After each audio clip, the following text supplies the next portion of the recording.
Okay.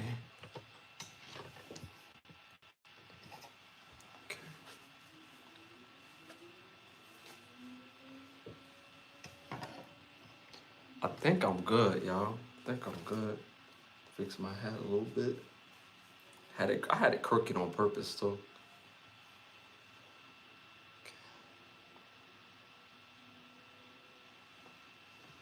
Alright, I think we good. Hey y'all, what's popping? What's popping? What's popping? What's popping? My peoples. Fix my cross platforming. Shout out, shout out, shout out. Alright, y'all, let's get this thing started with no further ado. Alright, y'all. Yeah, I got my hat crooked on purpose though. Yeah, that's better. All right, y'all, let's get it started. What's good, y'all? What's good, y'all? What's good, y'all? What's great? Thank y'all for tuning in to another episode of Can the Brothers Get a Rap podcast. I'm your host, Ashley Lovechild. I want to thank y'all for tuning and tapping in for episode 238. It's been a great weekend, and a great day. So I hope you guys are feeling amazing. And if you're not, again, bring that good energy. You're going to get some good energy, and we're going to have a good time tonight. This is the Can the Brothers Get a Rap podcast. We talk about everything here, and we have the conversation. We be very respectful. We talk about music, entertainment, sports, social commentary, and again, things that go viral that we have to have the serious conversation on. So I want to thank y'all for tuning and tapping in. I want to thank the presenting sponsor of this podcast, which is Button Snaps, where you get the finest of movies, shows, documentaries, and original content for your viewing pleasure of $4.99. Again, that's Button Snaps, and you can get that at button-snaps.com. Also, be on the lookout for some new music on the way. We're developing the OUV Records app, so make sure y'all be on the lookout for that. Music directly from OUV Records artists, straight to y'all, straight from the app, and it's going to be absolutely fire. So again, y'all, hit them likes, hit the 100s. It does help with the growth of the show. Shout out to the chat. The chat is in here nice and early, like I like it. Appreciate y'all for tuning and tapping. Now I'm gonna shout out a few people, not the whole chat, but just a few people in the chat. Thank y'all for tuning and tapping in nice and early. Shout out to Winter in the building, first comment of the night. Shout out to Hazel in the building. Appreciate Hazel in the building. Shout out to King P in the building. Shout out to Tremont in the building. Shout out to Ebony in the building. Shout out to Culture in the building. Shout out to Yellow in the building. You already know. Hey, Yellow, you did that on purpose. You did that on purpose. You already know it's all love, bro. It's all love, man. I told you before, all my closest friends are Buckeye fans. All of them. All my closest friends. So, hey, man, ain't nothing but love. You know what I'm saying? But shout out to my dog Yellow as well, man, for real. All right, y'all, let's get the show started, man. We're going to have a great time. Sunday night episode. You already know what it is. Remember, y'all, do not be an agent of chaos. Do not be a stain. Do not try to stand out by being negative. That's what I call stains. Have the ability to be positive and still stand out. Remember, the only op we recognize over here is opportunity. Hate has a location. It's just not here. We celebrate life culture all day. Life culture all day, every day. So first segment of the night, popular opinions. This segment is brought to you by OUV Records. Make sure you go to Instagram at OUV Records and stay in tune to the latest music and merchandise. The label motto is create, document, and inspire. First, popular opinion question of the night, y'all. And remember, these are not my questions. These are the world's questions. So stick to the answers in the questions, y'all. Shout out to my dog, Biggs in the building. You already know what it do. Yeah. My dog, you got some great friends, G. Yo, I'm trying to tell you, I'm surrounded by nothing but Ohio fans all day, every day. And they always give me flack, you know what I'm saying? But hey, that's what it is when we win. You feel what I'm saying? I ain't gonna hold you. This how much respect my friends have for me, and they Ohio fans. I mean, outside of this past year, y'all won, right? But for the last 4 games, you know what I'm saying? Like, I get that call after the game, like, yo, congratulations. And I know it hurt their soul to say that, you know what I'm saying? It hurt their soul. I'm like, I can't hear you. Say that again. And they be like, congratulations, bro. All right, cool. We'll see this time next year. You heard? And you know what I'm saying? It was just, and it keep going on. It kept going on for, you know what I'm saying? So we're going to restart it again this year. But it's all love. It's all love. Like I said before, Michigan, we can't beat Michigan without Ohio, and Ohio can't beat Ohio without Michigan. So it is what it is. Everybody else, get out of here. Like, I hate when Cam Newton say, yeah, the SEC rivalries is bigger than the game. Guy, get out of here, guy. This guy is bugging. Get out of here. You know what I'm saying? Get out of here. But outside of that, let's get this show started. All right, first popular opinion question of the night. Favorite album on this list? Favorite album on this list? Number 1, Justin Timberlake, The 2020 Experience. Number 2, Bruno Mars, 24K Magic, I'm sorry. Number 3, Miguel, Kaleidoscope Dream. Number 4, The Weeknd, After Hours. Let me know what y'all think about that in the chat. Again, let me know what y'all think about that in the chat. Again, favorite album on this list, Justin Timberlake, The 2020 Experience. Number 2, Bruno Mars, 24K Magic. Number 3, Miguel, Kaleidoscope Dream. Number 4, The Weeknd, After Hours. Let me know what y'all think about that in the chat. Let me know what y'all think about that in the chat. Don't forget to hit them likes, hit the 100s. It does help with the growth of the show. So make sure y'all do that for your boy. All right, y'all. So let me know which one y'all think it is. Me personally, all these albums are classic. All these albums are fire. All these albums is R&B with a hint of that pop into it. You know what I'm saying? Got a hint of that pop. Me personally, I'm going to go with the album that I enjoyed the most. Out of all these albums, all fire. But I remember when Justin Timberlake came out, that 2020 Experience was hitting different. And I was rocking with that album for at least 2 weeks. You know what I'm saying? I was slow to the 24K Magic. And once I got to the album, I was rocking with that album for at least like 2-3 months. Miguel, Kaleidoscope Dream, I ain't going every day, every hour for at least a solid, I would say solid 3 weeks, 3 weeks and a half. The Weeknd, After Hours, cool album. You know, some say it's his best or most, accomplished. You know, I was in and out that thing for about like a week. Good album, you know what I'm saying? But me personally, out of all of the albums, I'm going with Bruno Mars, 24K Magic, me personally. Fire album, and just top to bottom, it was just a fire song. Shout out to the chat. The Weeknd, I'm seeing The Weeknd. So y'all going with The Weeknd at number 4. Y'all going with The Weeknd at number 4. Again, solid album, good album. I was rocking with it for about like a week, maybe a week and a half. It was cool, but to me, it sat longer with, me personally, I sat longer with the 2020 Experience longer. Miguel, Kaleidoscope longer, and Bruno Mars, 24K Magic the longest. So I'm going with Bruno Mars. The chat is going with The Weeknd. I didn't see what you typed, Yellow. The YouTube redacted the comment, so I don't know what you typed. But yeah, so again, I went with Bruno Mars, 24K Magic. The chat went with The Weeknd, After Hours. Mind y'all, over 180,000 people voted on this. Went with 37% went with Justin Timberlake, the 2020 Experience. Again, I'm not mad at that. It was a fire album. I think the rollout, if you remember the rollout was kind of fly. I ain't gonna hold you. To drink with Jay-Z, they going back to like that 30s period, like the 2030s period.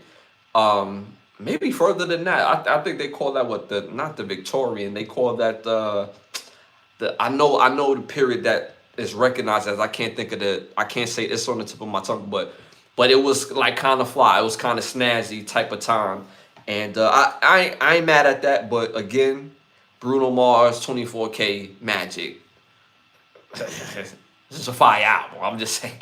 Out of all joints on this list, this one was a fire album. So, me personally, like I said, I went what I went, but the rest of the world definitely went with Justin Timberlake. It was 37%. So it was close.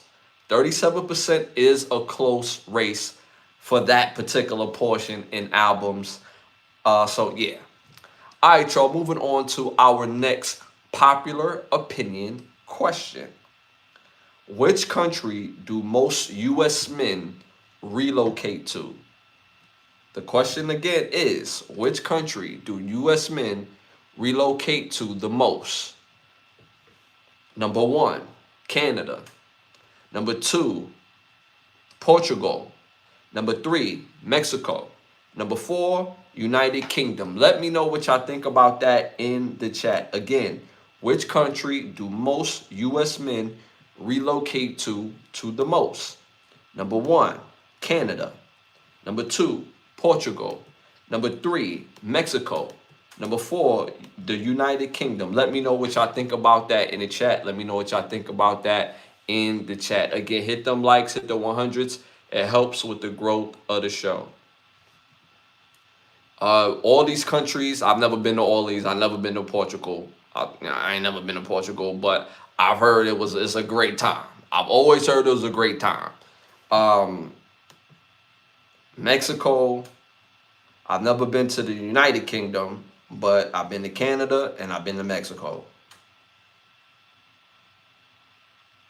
If I was, based on my information, out of all these places that I know from the most, oh my God, I'm not gonna lie. I wouldn't necessarily want to move to Mexico. You know what I'm saying?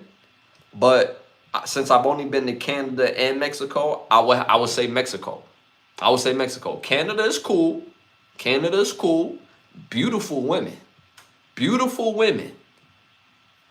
The lifestyle is cool. It's cool. But out of those two for me, I'm going to say definitely Mexico. I'm going to say Mexico for me. So in the chat, I'm seeing Canada in the chat. I'm seeing Canada in the chat. So I'm going with Mexico. The chat is going with Canada.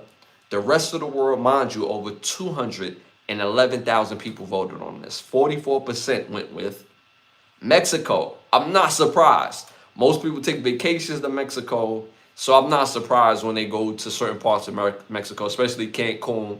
If you've ever been to Cancun, it's a good time. You know what I'm saying? A whole bunch of memories, a lifetime full of memories that you'll never forget.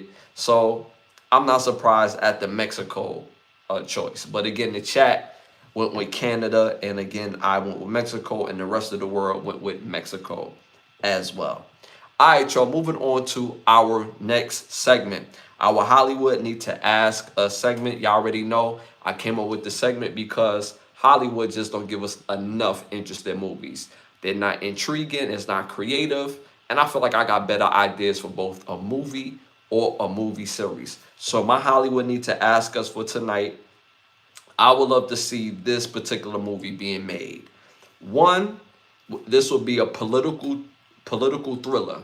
It will be rated R, and it will be based on Africa being broken up into its nations. And the way it was broken up into its nations, they had something called the Berlin Conference. And that's what the movie will be built on. So I will call it The Scramble. So again, it will focus on the cold-blooded nature, how legal carvings of Africa by 14 nations who was never even invited, not a single African at the actual table of splitting Africa up into many nations. So again, that will be my that would be my movie being made, again, based on the Berlin Conference. I don't think people realize how pivotal that is. People don't realize Africa hasn't even been called Africa the whole time. That's something that they eventually land on. And most people, when they think of Africa, they think of a country. And it's not a country, it's a continent broken up into many countries. So imagine a USA right next to, Mexico, which it is, but all in one continent. You see what I'm saying? So and it feels, when you look at the map of Africa, they look like bigger states more than anything, right? So you'll be surprised how uneven the resources. You'll be surprised how different the culture and the languages in Africa from one country to the next. So I think this movie will be great. My foundational acting crew will be Anthony Hopkins. He will play the character of Otto Van Bismarck. I will have Ralph Fiennes play King Leopold II. I will have Vincent Castle play Jules Ferry. I will have Gary Oldman play Lord Granville. I'll have John Lithgow play John Casson. I will have Dejam Houston play one of the African witnesses. Mind you, there was a single African in the room in this Berlin conference as far as from these nations. So my director, I can't do it this without Steven Spielberg. Steven Spielberg, this is right up his alley, and he will body a movie like this. My art director will be Dante Fratelli. My producers will be George Clooney, Grant Harlow, and my co-writer would be Aaron Sorkin, mainly because he's known for like fast-paced movies, dialogue, just total mannerisms and characters in his writing. And I think this would be an absolute fire movie to be made. And we need this for the historical references because most people don't even know. And it's so crazy how us as Americans, foundational Americans, we cling so hard onto being African Americans, and we call ourselves things that they gave us opposed to what we define ourselves. So we have outside culture dictating our culture. How is that? Why are we not just Americans? Yeah, I know, even though they say that life started or the world started on Africa, cool, right? But how come we have pyramids as old that's in Africa in other places? This is not up for debate. One of the oldest living people ever in the world is the Olmecs. Look it up. Before the Mayans. And these pyramids have been here in the U.S. for a long time. So again, this particular movie I think will be great to reference, and if they tell the full truth of the story on a particular movie like this. So I would love to see this being made. A shout out to my dog Rowan Jack, one of our day ones, one of our big badge holders in the building. Appreciate you as always, man. Can Terry Crews be in your movie? For sure, for sure. He could play one of the Africans, you know what I'm saying? He could play one of the Africans for sure in this, for sure, for sure. I think he could pull this off. I know you say it as a joke, but I think he could pull this off, me personally. I think he could pull this off. So again, I would love to see this movie being made again based on the Berlin Conference, how they split up the African nations. And again, this would be absolute slam dunk for me. So that's my Hollywood Need to Ask Us. And again, I will call this movie The Scramble. All right, so moving on to our next segment. Our must-see segment. I'm going to give out 3 Eddie Murphy Awards for these 3 movies, must-see movies. If you haven't seen them yet, make sure y'all tap in to see them. First must-see movie, and my first Eddie Murphy Award goes to a movie that came out in 1986, directed by John Irvin, stars Arnold Schwarzenegger, Catherine Harold, Sam Wanamaker, Darren McGavin, Paul Chenier, Ed Lauder, and Joe Ragabetto. This movie is called Raw Deal. Fire, must-see movie, action-packed. You already know how 80s Arnold is giving you. You know what I'm saying? Bad English and all. He's just looking for a reason to blow up some stuff. Fire, must-see movie. Again, he's playing a cop, and he goes back to watch the rest of the movie. I won't spoil it for y'all. So make sure y'all tap in to see Raw Deal. Second Eddie Murphy Award goes to this 1991 movie directed by Ken Russell. This movie stars Teresa Russell, John Anthony, and Benjamin Mooten. This movie is called Horror. We we good? I'm hearing that we freezing. Let me know if we in the chat if we froze. Let me know. Let me know. Let me know in the chat if we froze. Let me know. Let me know in the chat if we froze. Let me know. Let me know. Let me know. Did we freeze? Did we freeze? Did we freeze? I think we froze. Let me know. Let me know.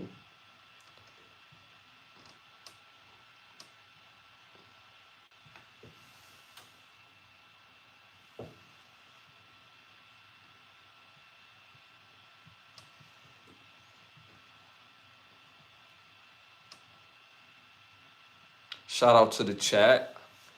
I think we froze. Is it still freezing?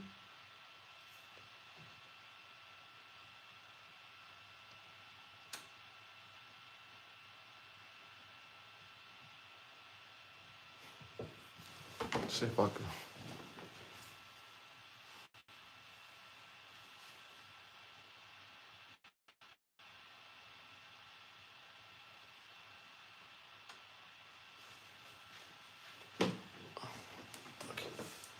Okay, it was skipping a bit, but seems clear.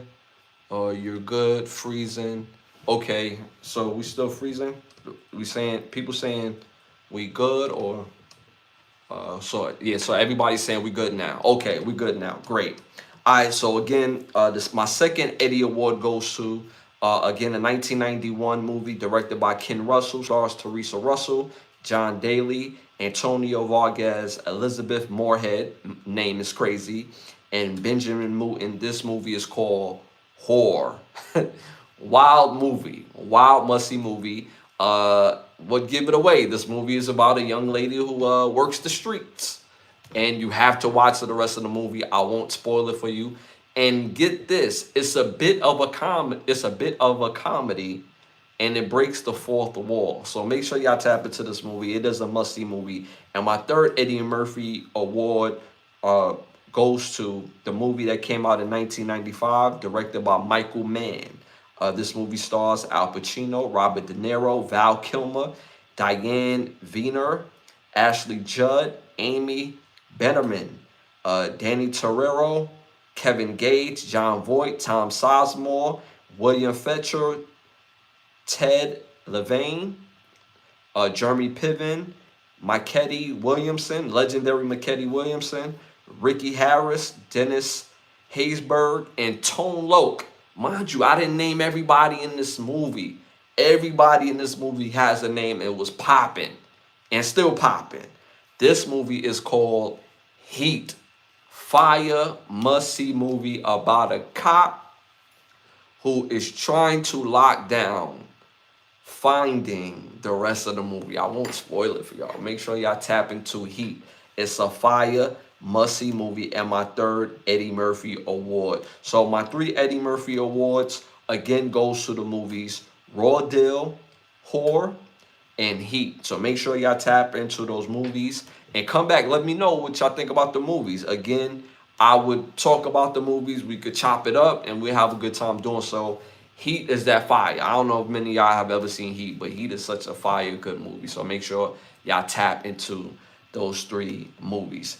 All right, y'all, moving on to our next one. You know I'm a profile of artists each and every episode, whether they new or old, whether it's hip hop and R&B. I'm gonna give y'all some of that fire. So tonight's artist and first Michael Jackson Award goes to the artist and the song Miguel, the song Adorn. Make sure y'all go tap into that song. For those of y'all have never heard of Adorn, make sure y'all go look it up. It's super duper fire. My second Michael Jackson Award goes to the song That P Is Mine. That P Is Mine. You could kind of fill in the blanks. Again, the song is by Miguel. Again, the song is called That P Is Mine. So make sure y'all go tap into that song. And my third Michael Jackson Award goes to the song What's Normal Anyway. Again, also by Miguel. So again, make sure y'all go tap into those 3 songs. And my 3 Michael Jackson awards goes to the songs by Miguel. Number 1, Adorn. Number 2, That P Is Mine. And number 3, What's Normal Anyway. So make sure y'all go tap into those songs. Y'all don't forget to hit them likes, hit the 100s. It do help with the growth of the show. And again, we appreciate all the support that we get over here from day one. This is our 238th episode. So again, appreciate the love, y'all. Shout out to Rowan Jack, big time Rowan Jack. You already know how we do. One of our longest standing members and badge holders. Hey man, he just gifted the chat, just gifted some memberships to the pod. Again, thank you for that, Rowan Jack. Your contribution is well necessary, and I'm just thankful, brother. Appreciate you as always. Again, shout out to Boy, Desi, Rowan 12, Backpack, and A Marie. Y'all just got gifted with some memberships, and send some thank yous to my boy Rowan Jack, man, for showing major love. Again, one of our longest standing badge holders, major supporter of the pod, man. And again, I thank you from the bottom of my heart, man. Appreciate you as always. All right, y'all, moving on to our next segment. Man, it's about that time. Sending them turkey or nah. Sending them turkey or nah. Y'all know the rules of the game. We type in T to send them the turkey. We type in N not to send them the turkey. You already know how we doing it over here. And we have a good time doing this. So I hope y'all ready for this. Some people say, why turkey? Because turkey has some of the craziest laws. Actually, we covered a story on the show that a young man who was acting and looking of rainbow activities, and they jailed him for it for quite a while. So it became an inside joke on the show when people do say crazy things, not to say that he was doing the saying crazy things, he was just being himself. We send them to Turkey because Turkey just don't play that, man. They don't play that. So we send them to Turkey over here because they don't play them games. The U.S., we play games, but Turkey, they don't play them games. All right, y'all, you already know first one of the night. Send them to Turkey or not, send them to Turkey or not. New studies have shown 76% of luxury goods is purchased by poor people or the have-nots. Let me know what y'all think about that in the chat. Do poor people or the have-nots, should we send them to Turkey? Should we send them to Turkey? Let me know what y'all think in the chat. Again, should we send them to Turkey or no? Again, type in T to send them to Turkey. Type in N not to send them to Turkey. Let me know what y'all think about that in the chat. Me personally, I'm sending you to Turkey. We hold everybody accountable here. We sending you to Turkey. I'm sending you to Turkey. I haven't heard the chat say it yet, but I'm sending it to Turkey. Me personally, mainly because where is your priorities? I just never understood people that bust their butt all week long to make money, to get a check. You got to pay bills. Okay. So basically, most people, it takes them at least 2 to 3 checks to pay all their monthly bills. At least 2 to 3 checks. Cool. On the 4th check, you think you use that as relief to, okay, so that way, if I save a couple of these checks each month, 6 months down the line, I will build some sort of relief. Most people who are of, and there's nothing wrong with people who are have-nots, but priorities is wrong. So again, they say 70%, 76% of poor people are buying luxury goods. So they in the Louis Vuitton store, the Gucci store, the Prada store, whatever, right? But they buying all these goods. I have to send it to Turkey because of lack of priorities. You're working and busting your butt all weekend to do what? Spend all your money impressing other people who don't have it. And to let y'all know, most people who have money, who are what they would consider rich or middle income, they don't shop at Prada and Louis Vuitton and all these other places. You won't find them in there. You know where you'll find them? In the thrift store. Oh, yes. Oh, yes. People that have what you would consider a comfortable set of money, you'll find them in the thrift store. Now, not to say that there's nobody who has money that shop in Prada, in Louis, in Gucci. No, people that are rich, some of them do shop in those stores because that's just the brand that they like. They would buy that brand regardless of the case. But most people, they said 76% of the people that buy luxury goods. So it's not just clothes. These are cars. These are luxury items. It's the have-nots. So basically, the have-nots is raising all the capital that they can to spend it all on that one luxury good to go back to being broke again. Just to show other people that are have-nots that they don't really like look what I got. Hey, look, it looks good. Or my chain, or my watch, or whatever the case may be, and you're still broke, still living at home, you're still not paying rent, you still barely putting groceries into the house. So the priorities is why I'm sending it to Turkey, me personally. So me, like I said, I'm sending it to Turkey. Shout out to the chat. The chat saying Turkey, sending it to Turkey, no hesitation. Is that the new cover of your album, Ash? Nah, nah. What's up, dude? Shout out to Patrick in the building, my dog Patrick, one of our other day ones and big badge holders. Rowan Jack.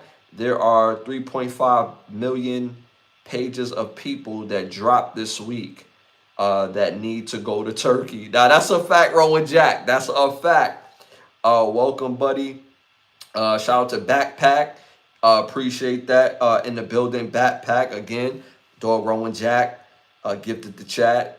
Patrick, do you think the culture of hip hop has a lot to do with people from the hood who can't afford these things? The culture pushes these items we can't afford.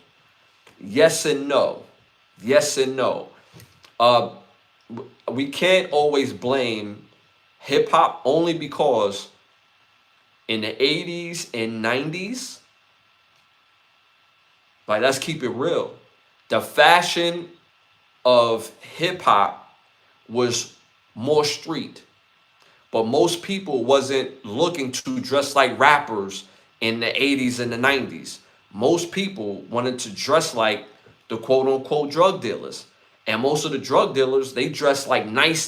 They wasn't necessarily loud nice. They would have some nice jewelry. Some would be understated. Some would be loud.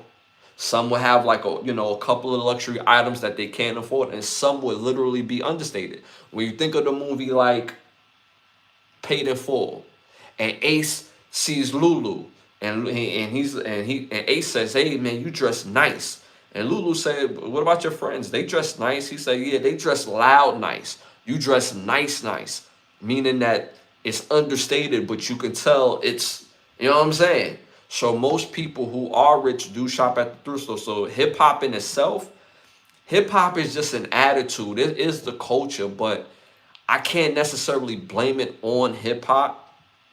It's just people priorities. I really blame it from the top. The difference is people in the 80s and the 90s, because their parents came from a different time, those individuals and people who was young at the time value different things.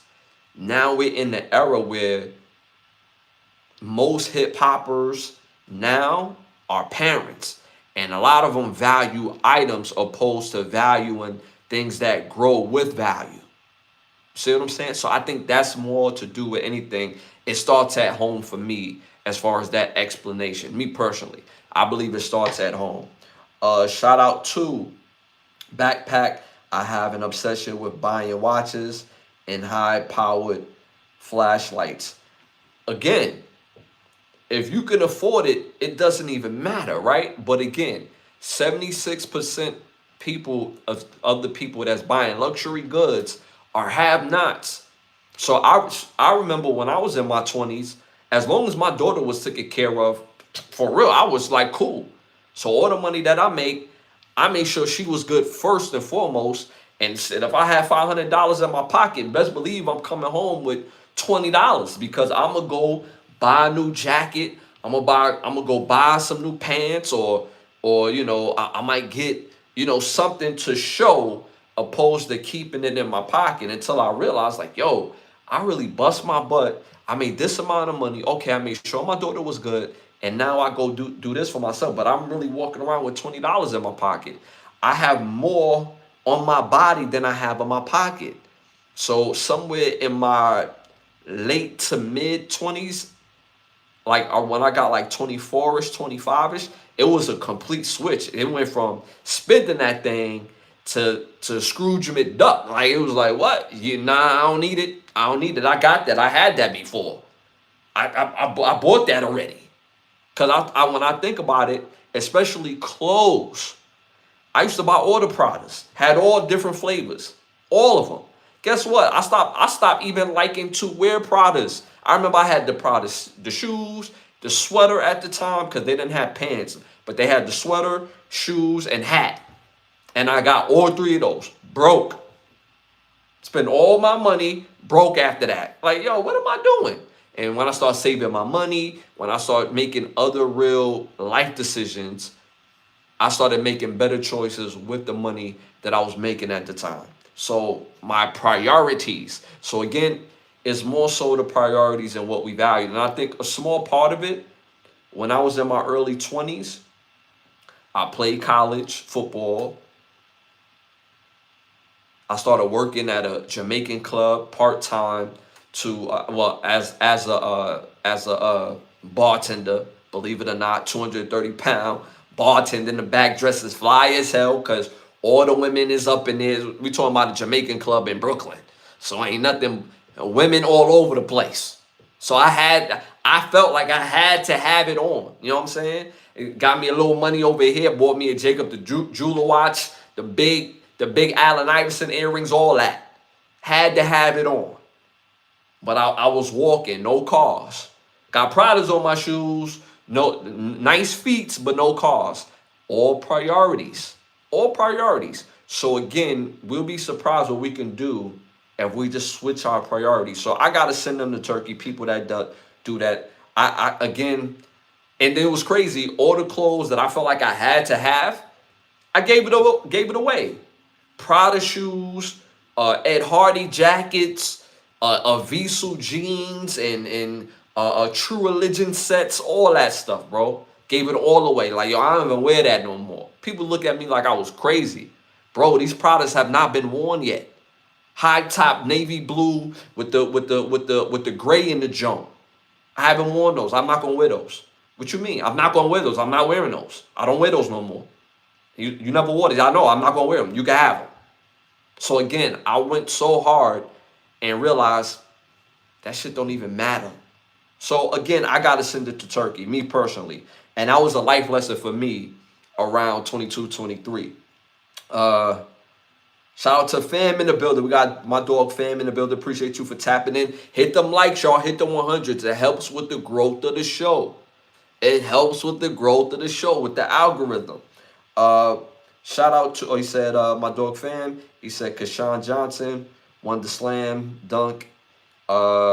He's from Oakland. Okay. I didn't partake in the NBA All-Star facilities. The NBA All-Star is buns. Are we going to call it what it is? It's buns. It's boo-boo trash. It's boo-boo soup. It's the foulest of stenches of just a display of athleticism, talent in one place, a big waste of time. The NBA All-Star is a waste of space. They should cancel it all completely.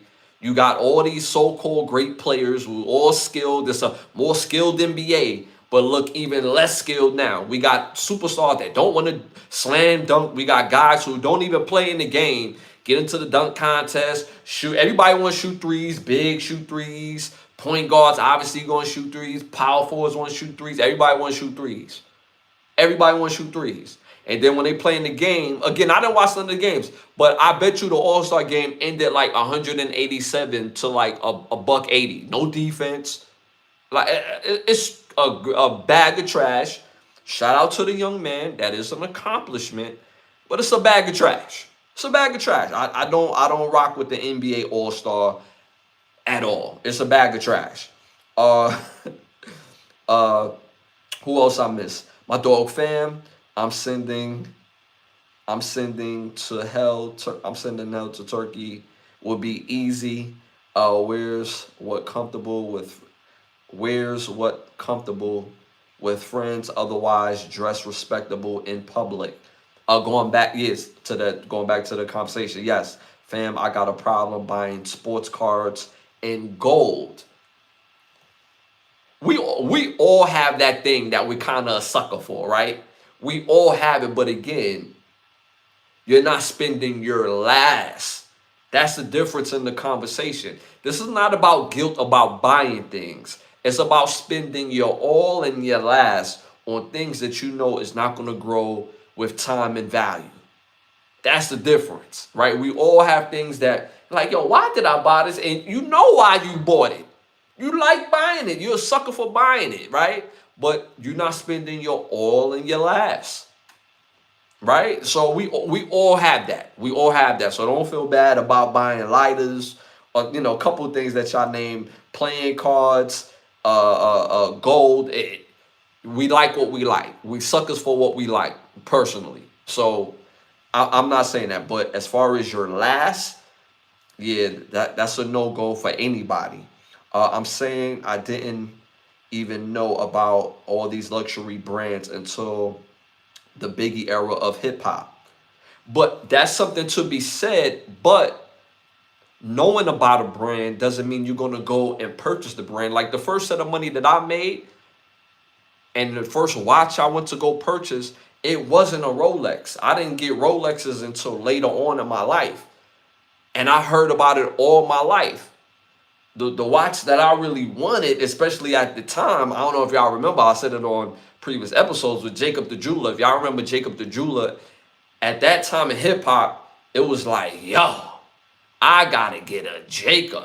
And I knew somebody that had a Rolex, and I'm like, that's cool, but I gotta get me a Jacob the Jeweler. I gotta see the Big J and company on that thing. You know what I'm saying? And when I caught me one, like that Rolex, get it out of here. But Rolex is a timeless company. But again, it's what we value and what we value in time and place. So I definitely get that. But again, the value in what we get from the head of the family, which is our parents, our father figure, mother figures, or whatever the case may be, if what they value is more important in real life, then you're not going to necessarily value those things. You'll get it when it's time to get it. You're not going to spend your last to get it. You see what I'm saying? I spent my last to get that Jacob the Jacob watch, and to be broke and be like, yo, I got the Jacob the Jacob on. You know what I'm saying?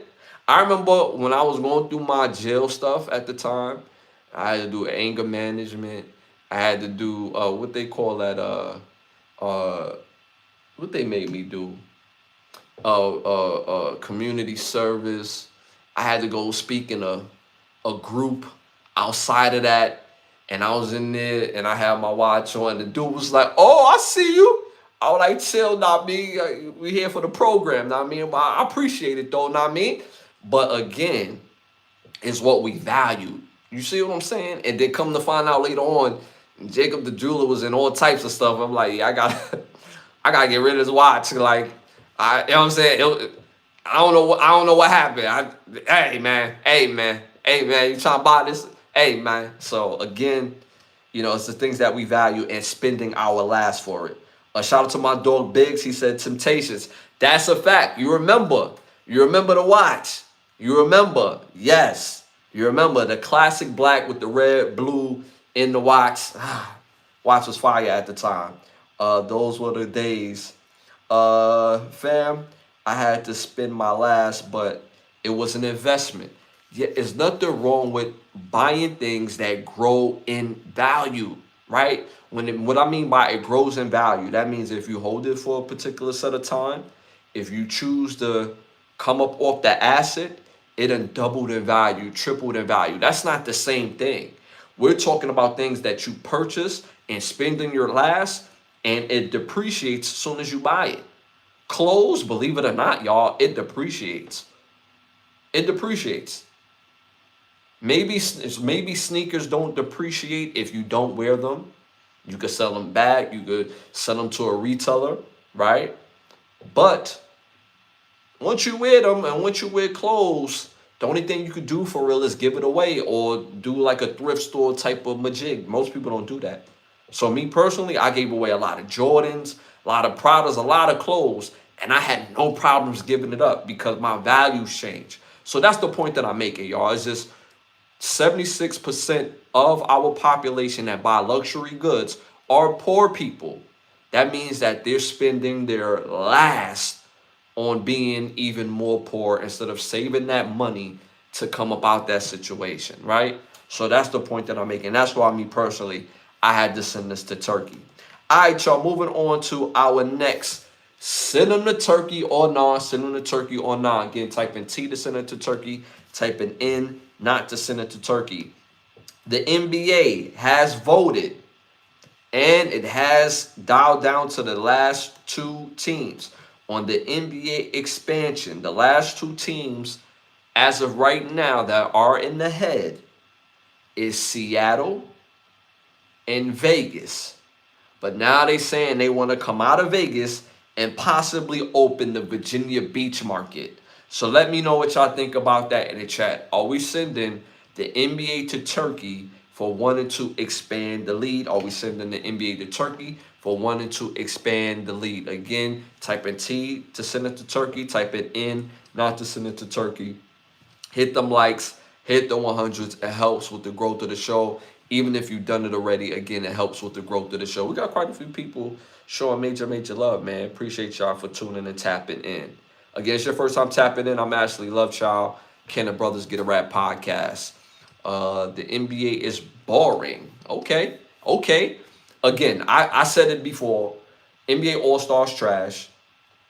The NBA would kill me about a lot of people that love today's NBA, which if you love today's NBA, you would have loved the 2000s. If you would have loved the 2000s, you would have loved the 90s.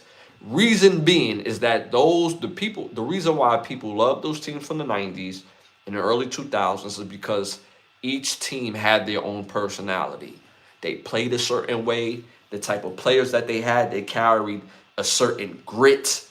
Some teams were finesse teams. Some teams were power teams. Some teams was just like, big, meaning like they play with a tall group. Some teams play with small guys and they're going to get up and down the court.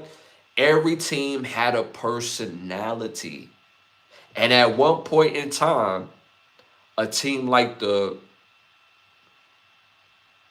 Warriors, the Golden State Warriors, they stood out for their particular way they played basketball because they would get up and down the court to shoot threes. Before then, teams would get up and down the court to shoot quickly. Not to shoot threes, but to shoot quickly. Teams like the Phoenix Suns, the Dallas Mavericks, the Sacramento Kings. Teams like the Lakers, they got up and down the court to run their half set. To get people off guard, get the ball to Shaq, get the ball to Kobe, get the ball to Nick Van Exel. That's why that era was so pivotal. So when I think of the NBA talking about expansion, okay, cool. This is their way of keeping the NBA interesting. But let's keep it real. The NBA is really interesting for really two reasons. The first reason is the possibility of expansion. New city, new hopes, new dreams, right? But if they go with Seattle, which I hope that they do, the Seattle Supersonics should have never lost their team. It's a great market. And when you continue to shut teams down and move them to other places, you lose a part of that fan base that helps with the league. The Seattle Supersonics had a personality of their franchise and organization. Second team is a little harder to do. Vegas, I thought was a slam dunk, but because of the sports gambling that's going on in Vegas, being that close to that market may not be a good look right now for the NBA in their eyes. I think a better market would probably be San Diego. But no, no, no. They want to do Virginia Beach. Is Virginia Beach a better market than Washington, D.C. for basketball? I think as far as high school, AAU, college, yeah, for sure. Now you bring an NBA team, that might affect the market a little bit because let's keep it real. A lot of those Virginia teams get supported so well because there's not a major franchise in the market. When you think of the Washington Wizards, they're in DC, Washington, DC. Not too far from Virginia, but it's really a different market. So the fact that they want to do it in Virginia Beach, basketball is big in Virginia. Yeah, I could see it happening, but it could affect college sports. It could affect high school attendances, and the AAU might change a little bit. So again, we'll see. And I know about that Virginia market very well because half of my family is from the Virginia area or the DMV area. So I can see it, but that's very close at markets, but I guess you could pull it off. You got the Knicks and the Nets close. You got the Lakers and Clippers. You got what's the other team? You got Golden State Warriors. They're in San Francisco, but y'all get the point that I'm making. So you could have franchises in close areas, I guess, if the markets are loyal. So I'm still as of right now, I'm just gonna send the NBA to Turkey altogether, man. It's just a trash. It's just a trash product right now. It's a trash product. I don't care. Once the basketball gets better, then start adding teams again. Because now you're expanding the league. So that means you're gonna have more jobs opening up. Then what? We're gonna get it's 15 players a team, so we're gonna get 30 more players to do more of what we've been seeing. It's a trash ass product. Even the NBA trade deadline was so garbage. It was terrible. It was terrible. Like, that's probably one of the most interesting things about the NBA is the trades, especially at deadline. No major player got traded. Some people are like, well, what about James Harden? Again, James Harden has been one of the best players in the league. But James Harden going to the Cavaliers do not shift the power to the Cavaliers. They still got the same worries, bro. Great player. Great player. How many teams has he's gone to and it shift the power of them winning? I'll wait. Great player.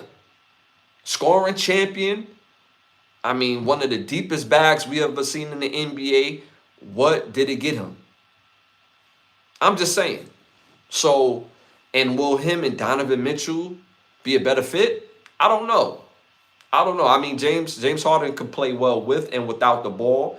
Donovan Mitchell, in my opinion, plays better with the ball in his hand. They're both ball dominant guys. Okay, we'll see. It's in the Eastern Conference. So we'll see. Again, like the NBA trash product. Giannis didn't even get traded.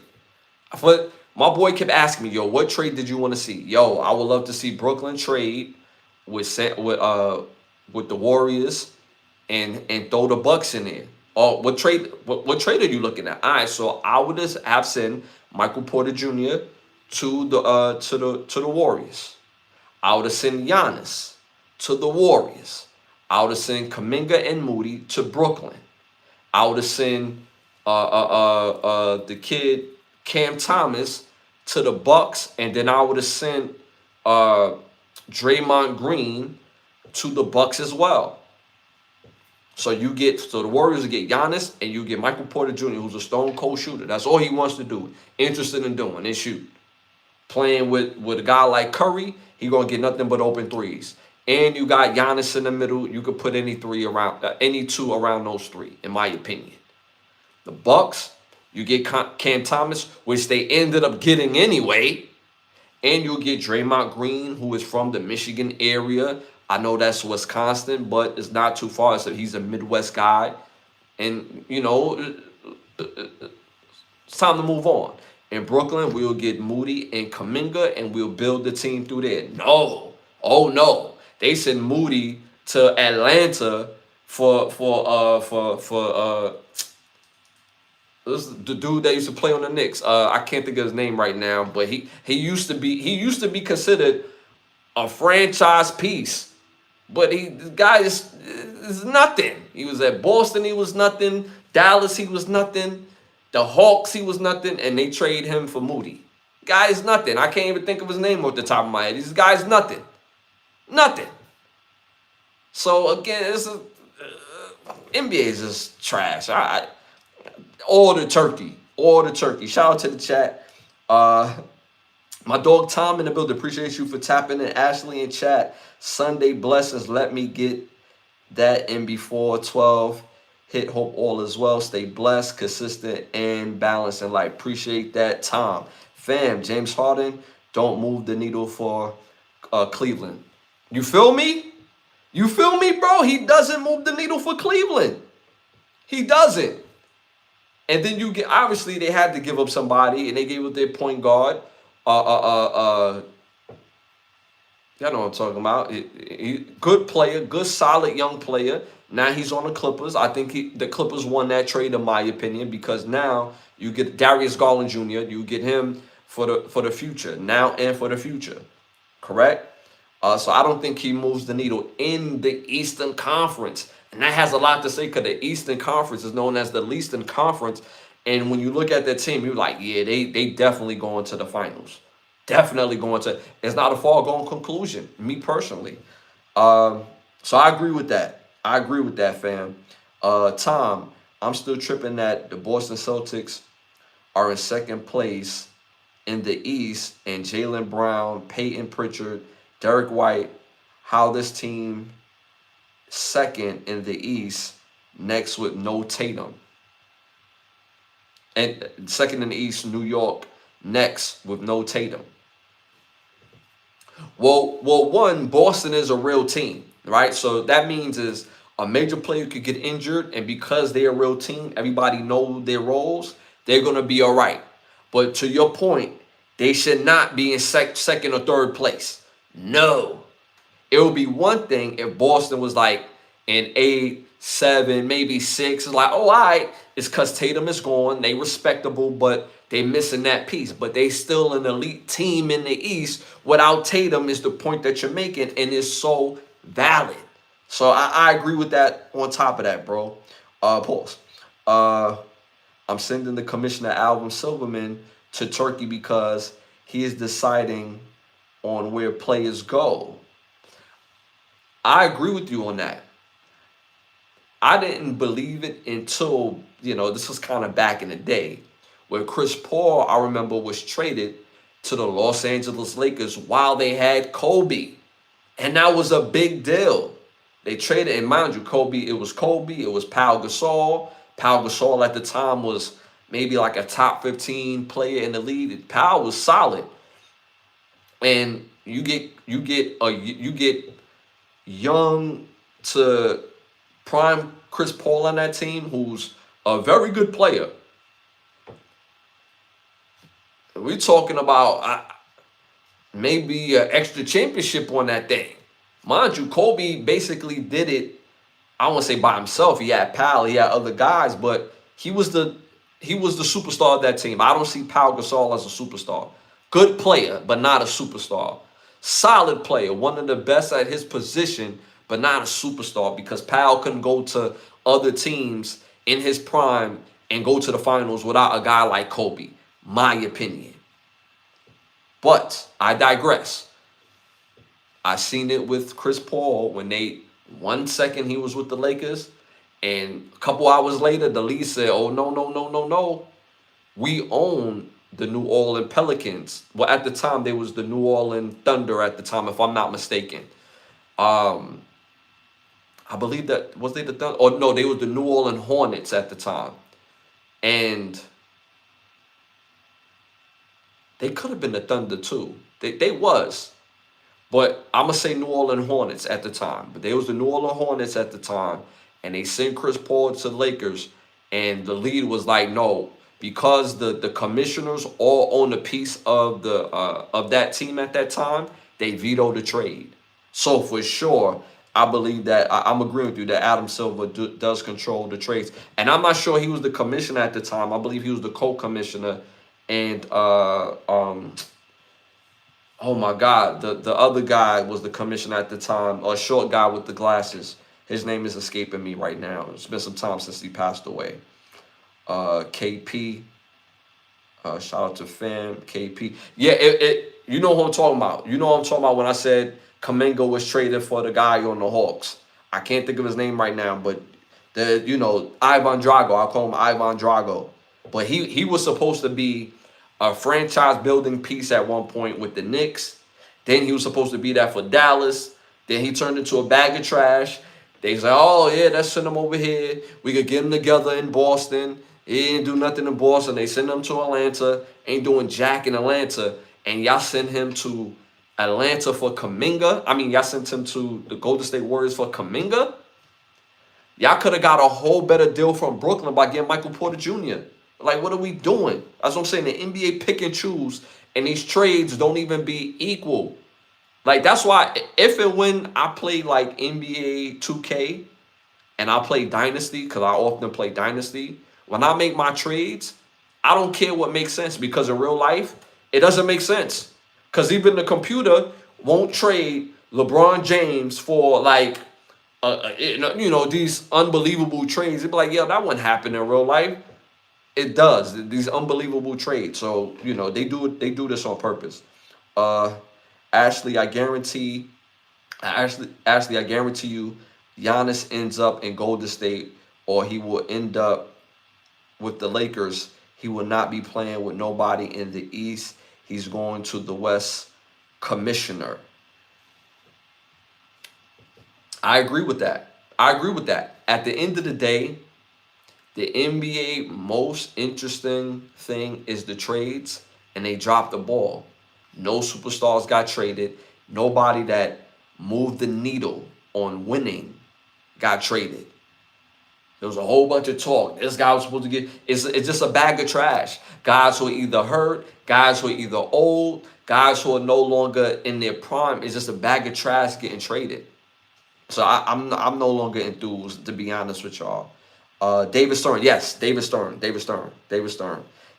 taught him well. He passed away. He was the first commissioner. He was the second commissioner.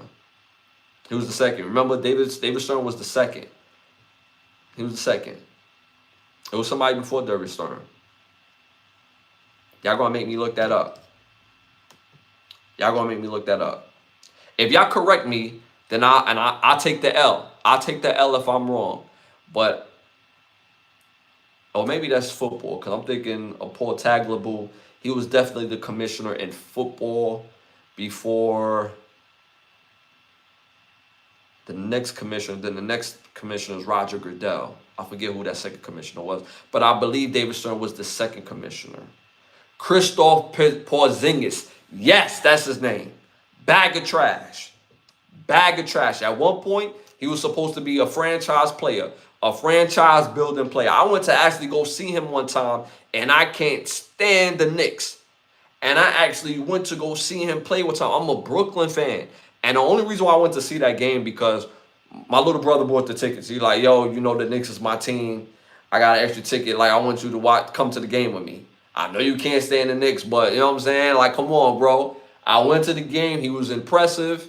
Bag of trash. Wanted out of New York. His brother's like, yeah, New York. Bag of trash. He was trash with Dallas, trash with Boston, trash with Atlanta. I believe he was in Washington. Trash. What Golden State going to think they're going to get out of Porzingis right now? Is he supposed to be the guy to stop Jokic? Trash. Bag of trash.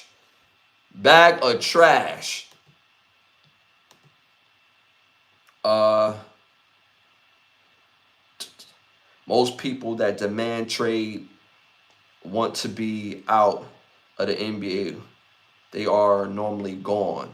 See, again, I grew up in the era. I'm pretty sure guys used to want to get traded. Teams used to be like, "Yo, you signed a contract, bro. So regardless of what you want, you here." But back in the day, guys didn't have social media where they could go to and kind of like make us think about things and be like, "Yo, why keep somebody that don't want to be here?" That became the mentality of the organization. Me personally, I'm going to trade you when it's most valuable to me.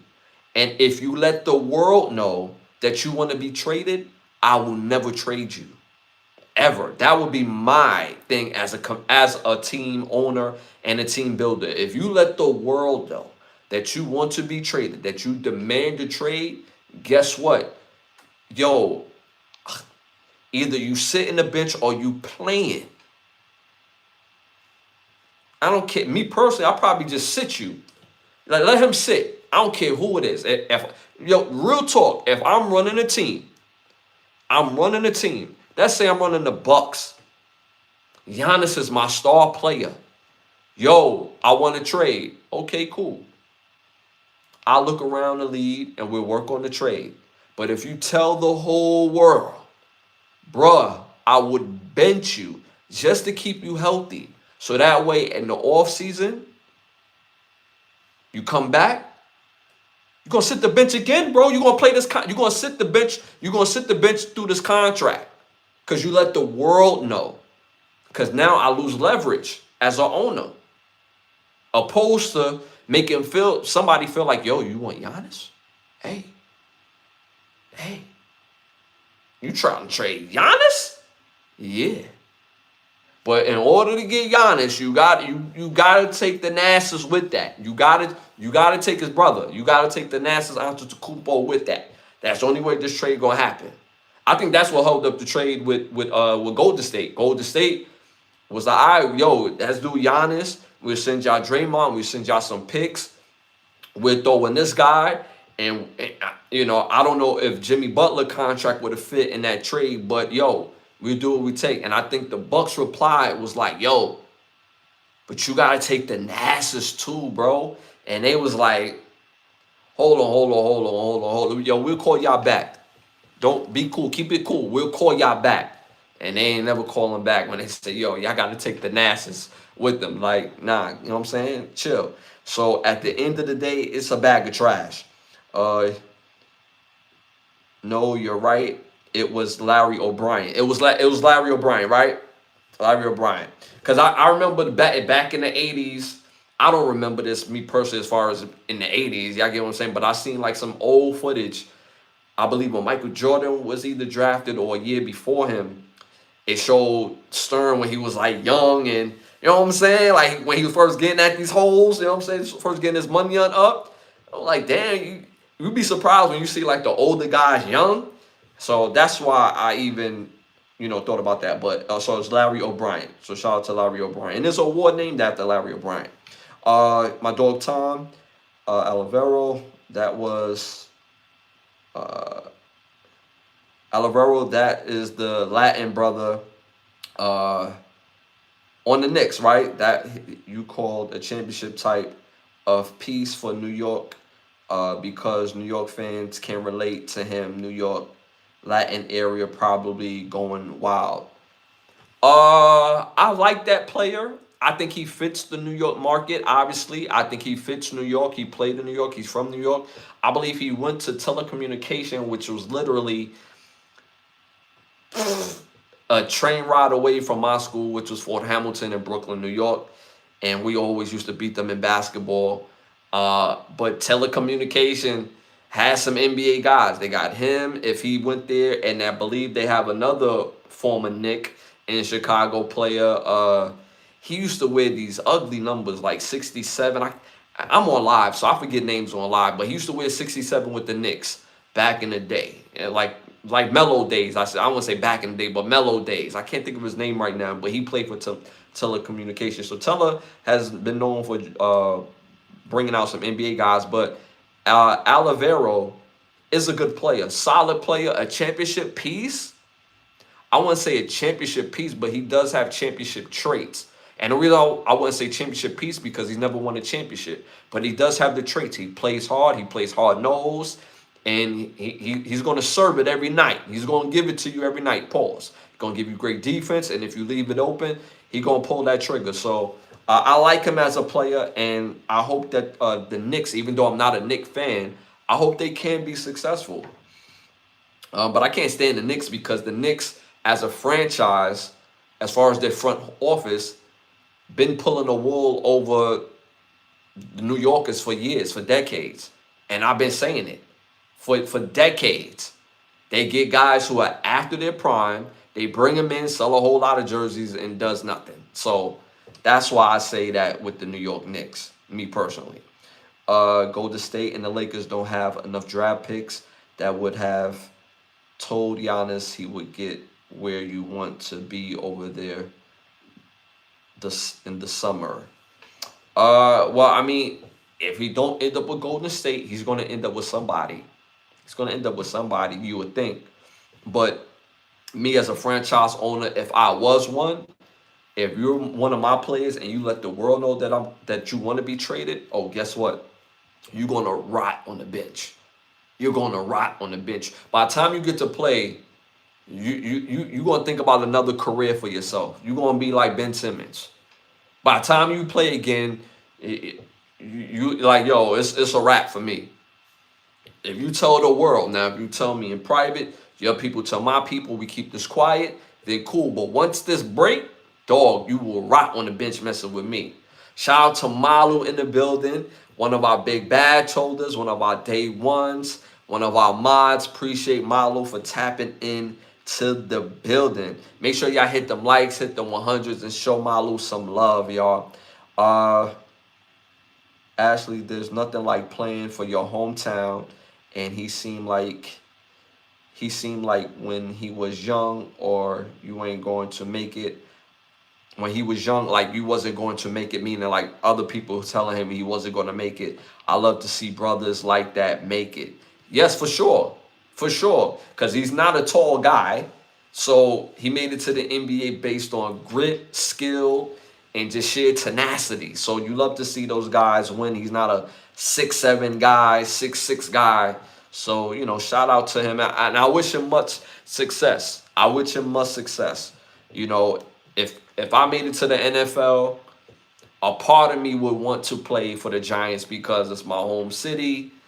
You know, to have my mom or my dad see me play with the NFL uniform would have meant a lot to me, but it definitely would have meant more to me if I would have suited up with that team in the back.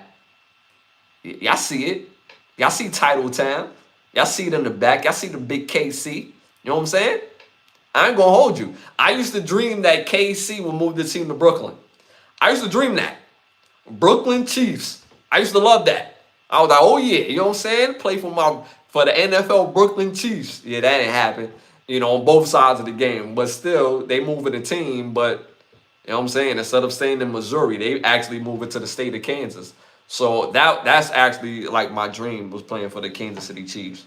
I had a Kansas City Chiefs helmet as a kid. I used to wear it all the time. It's like a baby picture, but, you know, I never show it to y'all. But, you know what I'm saying? But, yeah. The Super Bowl this year was a hot mess. You didn't like the Super Bowl? I like the Super Bowl, me personally. I thought it was a good game. I knew what type of game we was going to get, a defensive game. I knew people was going to score towards the end. I said Seattle was going to win the whole time until game day. Game day, I woke up, I was like, the Patriots are going to win. Because all I can see it right now, the next dynasty, you know, the new Tom Brady and Belichick, which will be Vrabel and Drake May. And I seen that headline in my head. I was like, yeah, the Patriots are going to win today. And nah, Seahawks wasn't having it. They wasn't having no parts of that. At this point, they could fire they could fire Stephon Diggs. Ashley, only team in the NBA right now that can trade for Giannis. You probably mean Giannis, honest. It's OKC, San Antonio. Those two teams are happy with what they got. I think San Antonio is going to be effective in the playoffs. Yeah, OKC and San Antonio, in my opinion, would not be a better team with Giannis. Keep their young team, get these old dogs out of here, and let old dogs play with other old dogs. OKC got very young and in their prime energy. San Antonio, that's young boy energy over there. You know what I'm saying? Nah, don't bring Giannis in here interrupting the locker room. You feel me? Nah, send Giannis. Honestly, a player like Giannis, the team that he's probably most suited for right now, obviously Golden State. Believe it or not, y'all will hate that I say this, especially the Knicks fans, the Boston Celtics. And Giannis have had his biggest battles with the Boston Celtics. And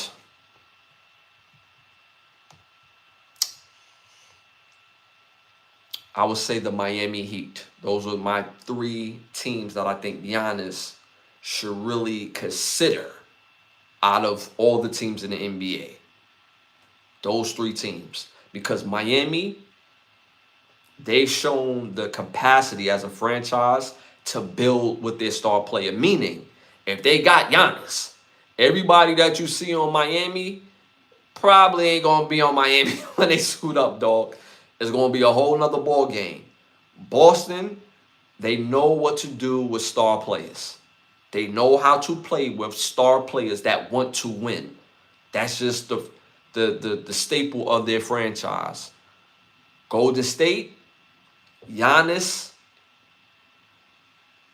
Curry, their games in itself, it co-mingles. It's very, like, it'll go hand in hand together because one play outside, one play inside. So that goes hand in hand, in my opinion. So those are the three teams I think Giannis would be best suited, but he probably won't end up with none of those teams. Giannis is going nowhere. Shout out to Piano. Appreciate Piano for tapping in. Hit them likes. Hit the 100s. Appreciate you for tapping in. Malo, high time. Okay. Ashley, that would be suicide, and Milwaukee would never trade Giannis to the Celtics. That's their rival.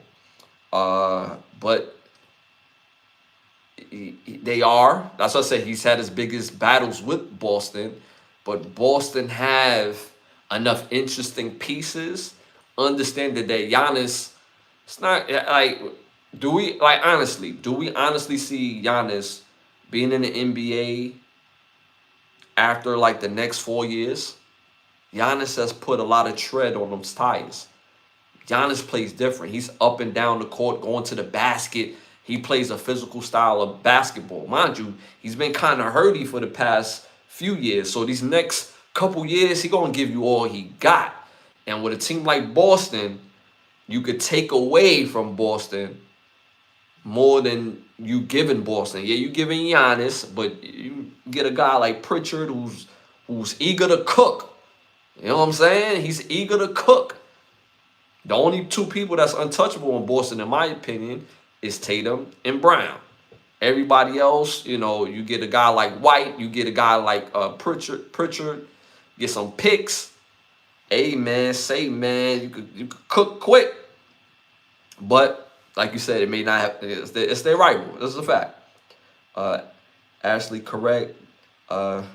Ashley, is that correct that you go live sometimes without the chat? Because I've tried to join, but no chat on live. Yes and no. Meaning, like, I have videos that go live. And the chat could be a part of it, but that's not me. It's me, but it's not me. So it's live, but y'all get what I'm saying? It's like, it's what they call premiere. It's on the premiere.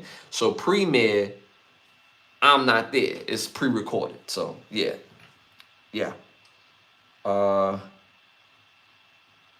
But like we said, the NBA is definitely going to Turkey because they got to do something about the teams tanking. I'm going to get into that later about the tanking for sure. So everybody's sending it to Turkey. When I look at the trade, I believe that the Utah Jazz is what is best for him. Okay, okay. Utah Jazz, an interesting team, very tall team, interesting team. I don't think he will like Utah, but you know, the team as far as playing style could definitely suit him. They got a lot of shooters over there for sure. They missing that grit. Giannis don't like the East Coast. The piano. He said it's in one of his interviews. He said it in one of his interviews. Okay, Ashley. Okay, Ashley. Okay.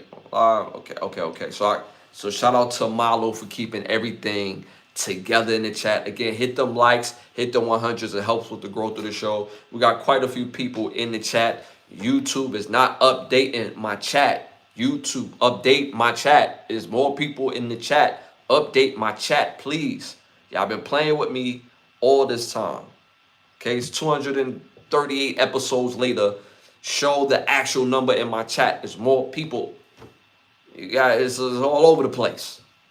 So again, let's move this thing forward. All right, y'all. Y'all already know what time it is. It's time to rap. It's time to rap. Y'all already know this segment is brought to you by Button Snaps, where you get the finest of movies, shows, documentaries, and original content for your viewing pleasure of $4.99. Again, that's Button Snaps. That's the word button, hyphenated sign, and the word snaps.com. Again, that's the word button, hyphenated sign, and the word snaps.com. First hot topic of the night in Time to Rap. Quick shout out to the chat. Shout out to the chat. Shout out to all things. Appreciate you for tapping in. Can you send me that hat, bro? Links is in the bio. Check out the links into the bio and the ways you could get the hat for sure. Absolutely for sure. But you got to tap into the links in the bio in the chat. If you go to 44.com, 35%, no, 10% off on all merchandise. So for sure, especially if you're a real supporter, definitely for sure, all things UK. A shout out to Denise in the building. Appreciate you for tapping in. No, I have not ever listened to that. Are they dope? If they dope, if you're really serious and they dope, I'll check it out. I'm gonna check it out, bro. I'm a hat collector. Okay, that's what's up. I love that. I love that. Shout out to all things UK, man. Appreciate you. Y'all, don't forget, hit them likes, hit the 100s. It helps with the growth of the show. We got quite a few people in the chat. YouTube is not being diligent by updating my chat. I don't like that, YouTube.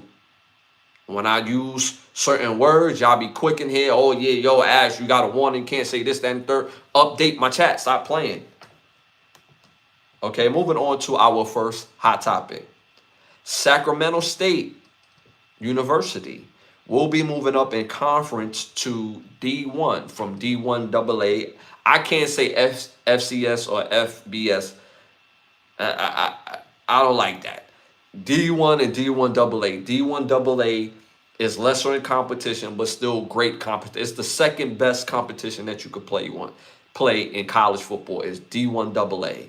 Now, D1A is the highest of competition, right?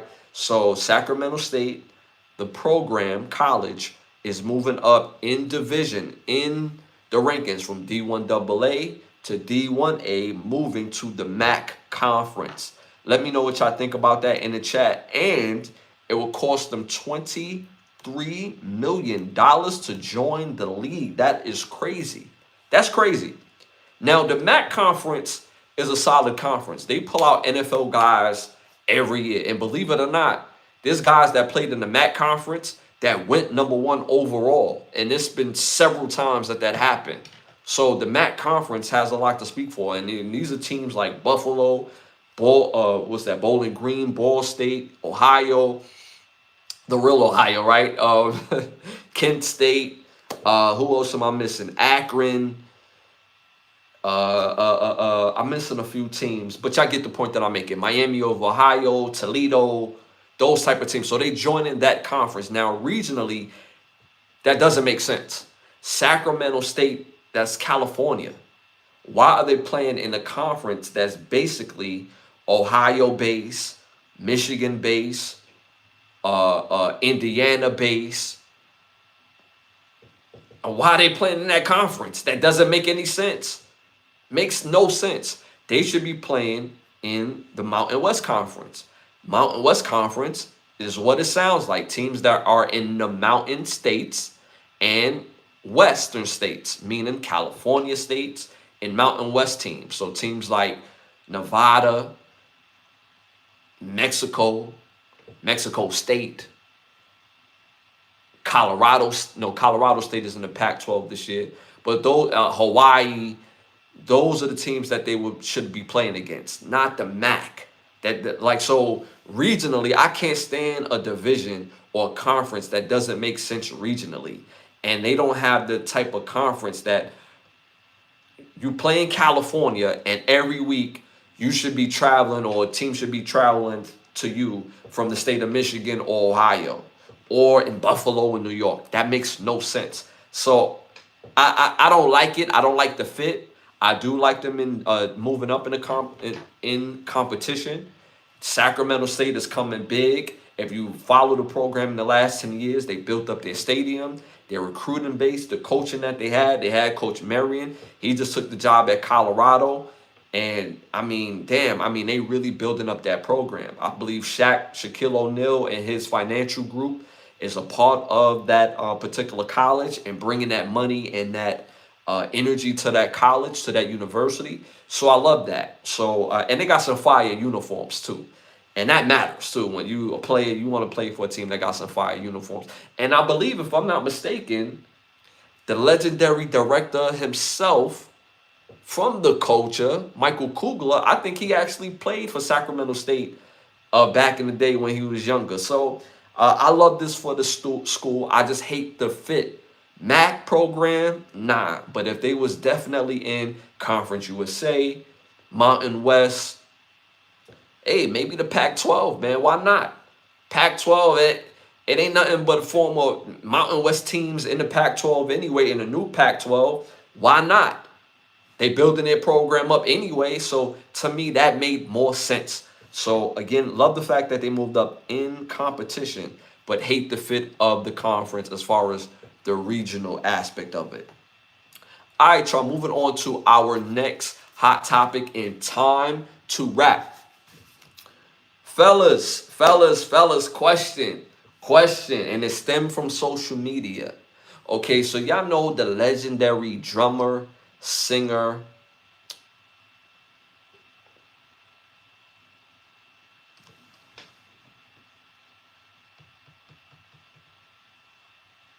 her name went blank, y'all. But she came out with Prince first. It's not Lisa. She sang Glamorous Life. Sheila E. Legendary Sheila E, musician and artist. And if you ever seen Sheila E back in the day, 80s, 90s, she was a fire truck. Like, she was bad. And Prince, that happened to be one of his ladies and artists. Y'all had to see her because she was, I'm telling you, like, yeah, them 80s grown men, y'all had it, like, y'all, come on, y'all was playing with different type of fondness back in the day, you know what I'm saying? Natural, just naturally fine, you know what I'm saying? No work done, no BBLs, just naturally fit, you know what I'm saying? Pretty, everything. So, again, Sheila E.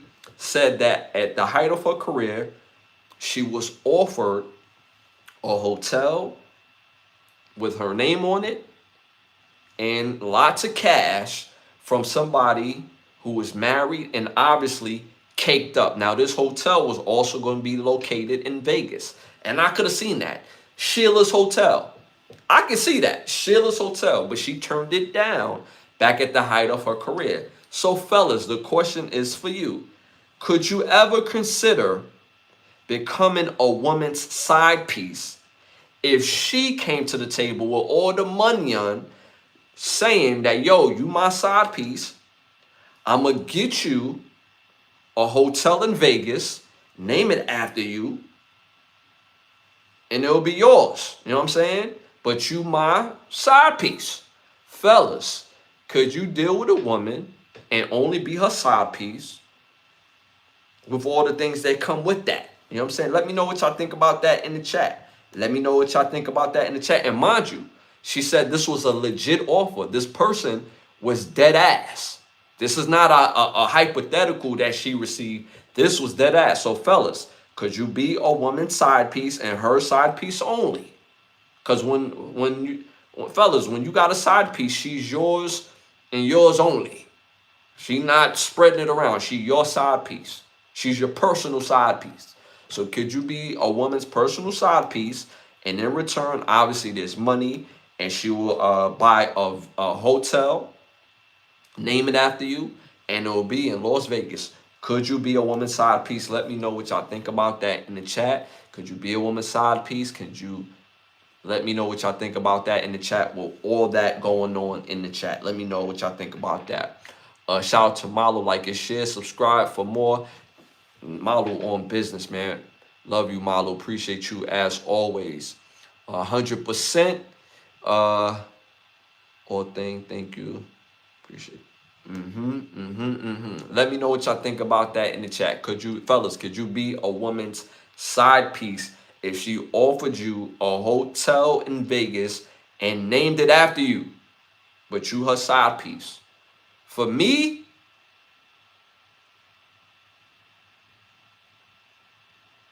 come on, man. Y'all know where I'm going with this. Could I?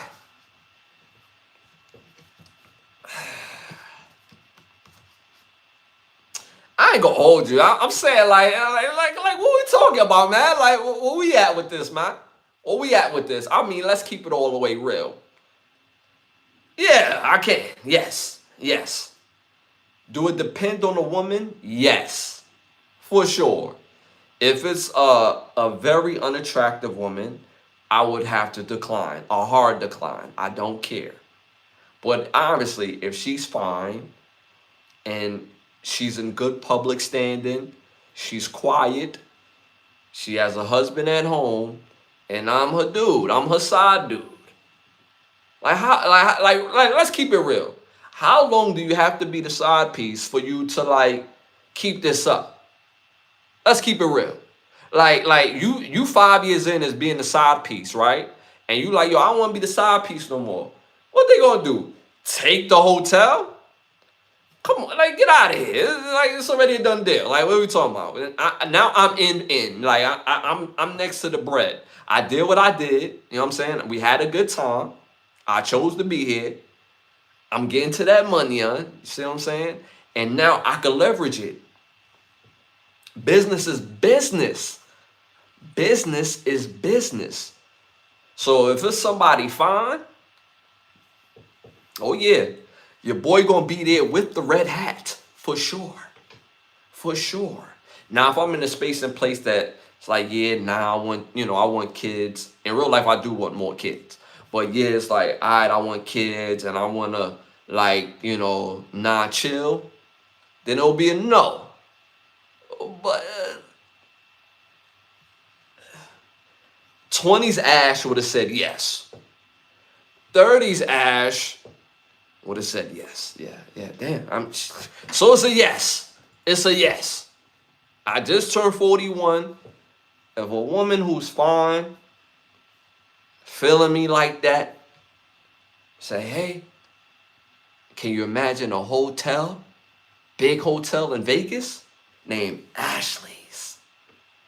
Girl, I damn sure can. So me personally, I'm going to say yes. I'm going to say, y'all laughing at me in the chat. Ashley, you are a riot. The question is, are you or are you not? So I answered that already. So y'all laughing at me in the chat. Ashley, you lost that sauce. You lost in the sauce. Nah, I ain't lost in the sauce. I'm lost in the money on. You know what I'm saying? I'm going to be the real Scrooge McDuck. If y'all remember DuckTales. You see how when DuckTales first came on, he swam into the coins? That's going to be your boy. You know what I'm saying? That's going to be your boy. Especially if she's fine. Now, if she's a rough looking lady And I don't want to name no names to compare it, but we know what rough looks like. If she's rough looking, then it's a hard pass for me. I'm just going to be honest. I'm just going to be honest. It's going to be a hard pass if she pulls up and looks crazy. But if she's fine, oh yeah. Oh yeah. For sure. For sure. For sure. Sally Richardson, Halle Berry type, you know what I'm saying? Like, those are fine women. Beyonce fine, Kelly Rowland fine, Megan Good fine. You know what I'm saying? That's top tier fine right there. You know what I'm saying? I'm not saying them personally. I'm saying them like the finest. You know what I'm saying? People know them by name. Fine, just being fine. Rihanna. I'm not saying Rihanna, but the fineness of Rihanna. It's like, yeah, hell yeah. You know what I'm saying? Yeah, all right, cool. No doubt. Yeah. I'm going to be in the corner chilling with the red hat. Now, better yet, I'm going to be at Hotel Ashley. You know what I'm saying? When you want to holler at your boy, come pull up. You know what I'm saying? Having a whole good time. So, yeah, for sure. Ashley, a young dude, did that. And the husband got him in that hotel in the 80s. Yeah, that ain't gonna be your boy. I don't collect nobody else's debt. You know what I'm saying? That ain't my energy. That ain't my energy. I'm not Mr. Tough Guy neither, but your boy get different type of energy in person. I look kind of crazy. Believe people what they show you who they are. That's all I gotta say. You know what I'm saying? Believe people when they show you who they are. All right, y'all, moving on to our next hot topic in Time to Rap. Streamer Duke Dennis faces backlash for not letting kids trade back sneakers in his free sneaker drive. Let me know what y'all think about that in the chat. Again, streamer Duke Dennis faces backlash for not letting kids trade back their free sneakers in his free sneakers drive. Let me know what y'all think about that. Excuse me. In the chat. Don't forget to hit them likes. Don't forget to hit them 100s. It helps with the growth of the show. I got more people in the chat than what YouTube is giving me credit for, and I can see it, but y'all can't see it because I'm seeing it. And YouTube, get it together. Get it together. Get it together. Because after every episode, a couple hours later, there'll be mad people was like, yo, why y'all don't show it? So get it together, YouTube. All right, so again, the streamer Duke Dennis faces backlash for not letting kids trade back their free sneakers in his free sneaker drive.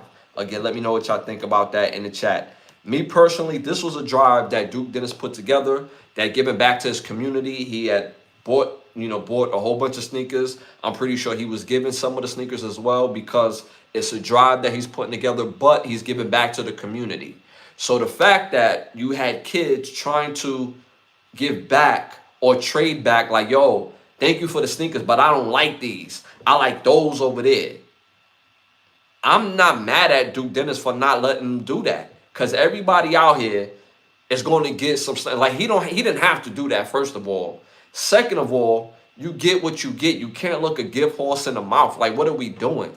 What are we teaching our kids where they think it's okay to receive something that nobody else is here to give you this? Nobody here is to get. It's just a sense of thing in himself that he wants to give back to the community. Everybody's not like that, and he's a young dude doing it. So at the end of the day, I'm not mad at him for not letting kids trade back sneakers because they didn't like the sneakers that they got for free. Bro, you get what you get, bro. Be thankful, be grateful. There's people that's not even walking around with sneakers or shoes. There's people that, like, they wish they had something on their feet. Literally. I remember one time I was riding with my mother in the car. Riding with her. She stopped at one of, like, a very, like, unbusy area in Brooklyn, like a side street. And for some reason, I seen a homeless guy there. I got out the car. My mother like, what you doing? Tapped the homeless guy. I came out my sneakers that I was wearing. Brand new. And I walked back into my car, back into my mother's car. And my mother just looked at me and just couldn't believe what I did. The guy couldn't believe what I did because it was brand new Jordans. But that was just something inside me that just wanted to give, right? Now, can you imagine if that guy was like, yo, nah, man, I don't like those. You got another pair in the car? Now, mind you, these people don't seem homeless or probably not homeless, but that goes to more of my point. You're getting something that nobody else is here giving you. And second of all, I'm giving it to you out the goodness of my heart. So to say, yo, I don't like these, give me those over there, to me, that's a problem. And that says more about the mentality on what they receive at home, thinking that somebody owes them something, instead of receiving something as a gift. Like, I'm giving this to you from the bottom of my heart. Like, I used to have certain cousins that I wouldn't see often. And when you see them for Christmas or holidays, they'll give you a gift and be like, yo, if you want to trade it in, yo, you could, you know what I'm saying? You could go trade it in. And I will always say, nah, I'm not trading it in. And I never did, because again, I feel like you gave me this gift out of thought and from the bottom of your heart. That's how I always took gift receiving. It was designed for me. You thought about me.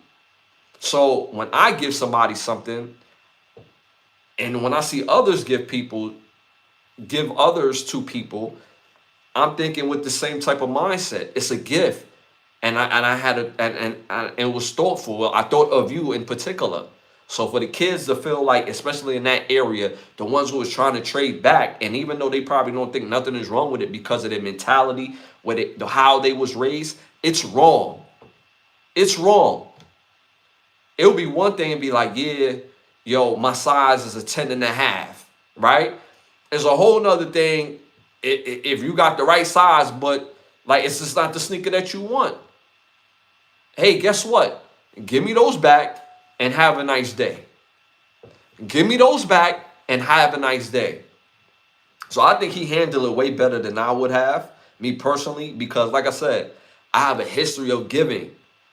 I have a history of giving, me personally. And I've never gave something to someone and they said, yo, nah, I want those over there. They could be thinking it, but they didn't say it. So again, you'd be surprised the art of giving. And I always say this, people don't want what you give them. They want what you have. That's two different things. So to be humble enough to accept something that's from the bottom of the heart with the notion and emotion to do that, and for them to say, nah, I want that one over there, or nah, can I trade these back? You know what I'm saying? They don't look good on me. Come on, bro. Shout out to the chat. I wouldn't give them anything. I wouldn't give them anything else. Ungrateful. Ebony 100%. Malu, thank you for the stay blessed. Balance in life. Sometimes I have to help some people that went all out all day as homeless. When I moved and found out they were living in a penthouse apartment. Now I get that. I get that, right? But being in New York City, we kind of all have the mentality, right? They're all homeless people. They just out there pandering. And some people do. But you really have people out there that's really struggling. So, you don't want to be jaded with that, right? And I ain't going to lie. For when I felt like I seen that before, it made me jaded for a small period of time. But I don't know. It's just something that that bothers me when people have so little. And if we all gave just a little bit, it goes a different type of way to the person that's receiving. So that's just me personally. That's just my mindset. I'm so over it 100%. Tom, thank you, Senor. I believe kids learn that from home. So echoing the same thing I said. I believe kids learn that from home. You will never see a homeless person getting females saying you could disturb me, oxtail. What's a fried plantain and rice? Cabbage, that's being ungrateful. Absolutely. Absolutely. Facts, Tom. Shout out to Urban, Aaron Hernandez. Okay, shout out to Urban. I appreciate you tapping in. But I do go out and give winter clothes 100%, and I collect food around and make sure it goes to those in need 100%. Uh, but but money, no, 100%. Shout out to Tom. New York City is the mecca that where I spent my cousin's hustle and go get it. And I was 14. I was still into go karts when they said New York City talk fast, they move fast too. Facts. That's a fact. That's a fact. But we can never let the art of humanity be the bigger portion of how we give and what moves us. You know what I'm saying? Like we just can't let it jade us from that aspect of it. So in that particular situation, those kids, whoever that they are, it really comes from home. It starts at home. The world don't owe you anything. That's how you have kids that feel like they are owed something because they told themselves they didn't ask to be born here. Guess what? That's how biology works. Your parents wasn't asked to be born here either. It was a cycle. That's how that work. You meet somebody, you like them, may not like them, but you have sexual chemistry for the most part. Kids. And mind you, I'm the type of person, I just don't feel like, me personally, that abortion is a form of contraception. I will never get on board with that. Some people use abortion as a form of contraception. Just not on board with that. But again, these kids have the mindset, I wasn't asked to be here. Your parents wasn't asked to be here either. Deal with it. All right, y'all, moving on to our next hot topic.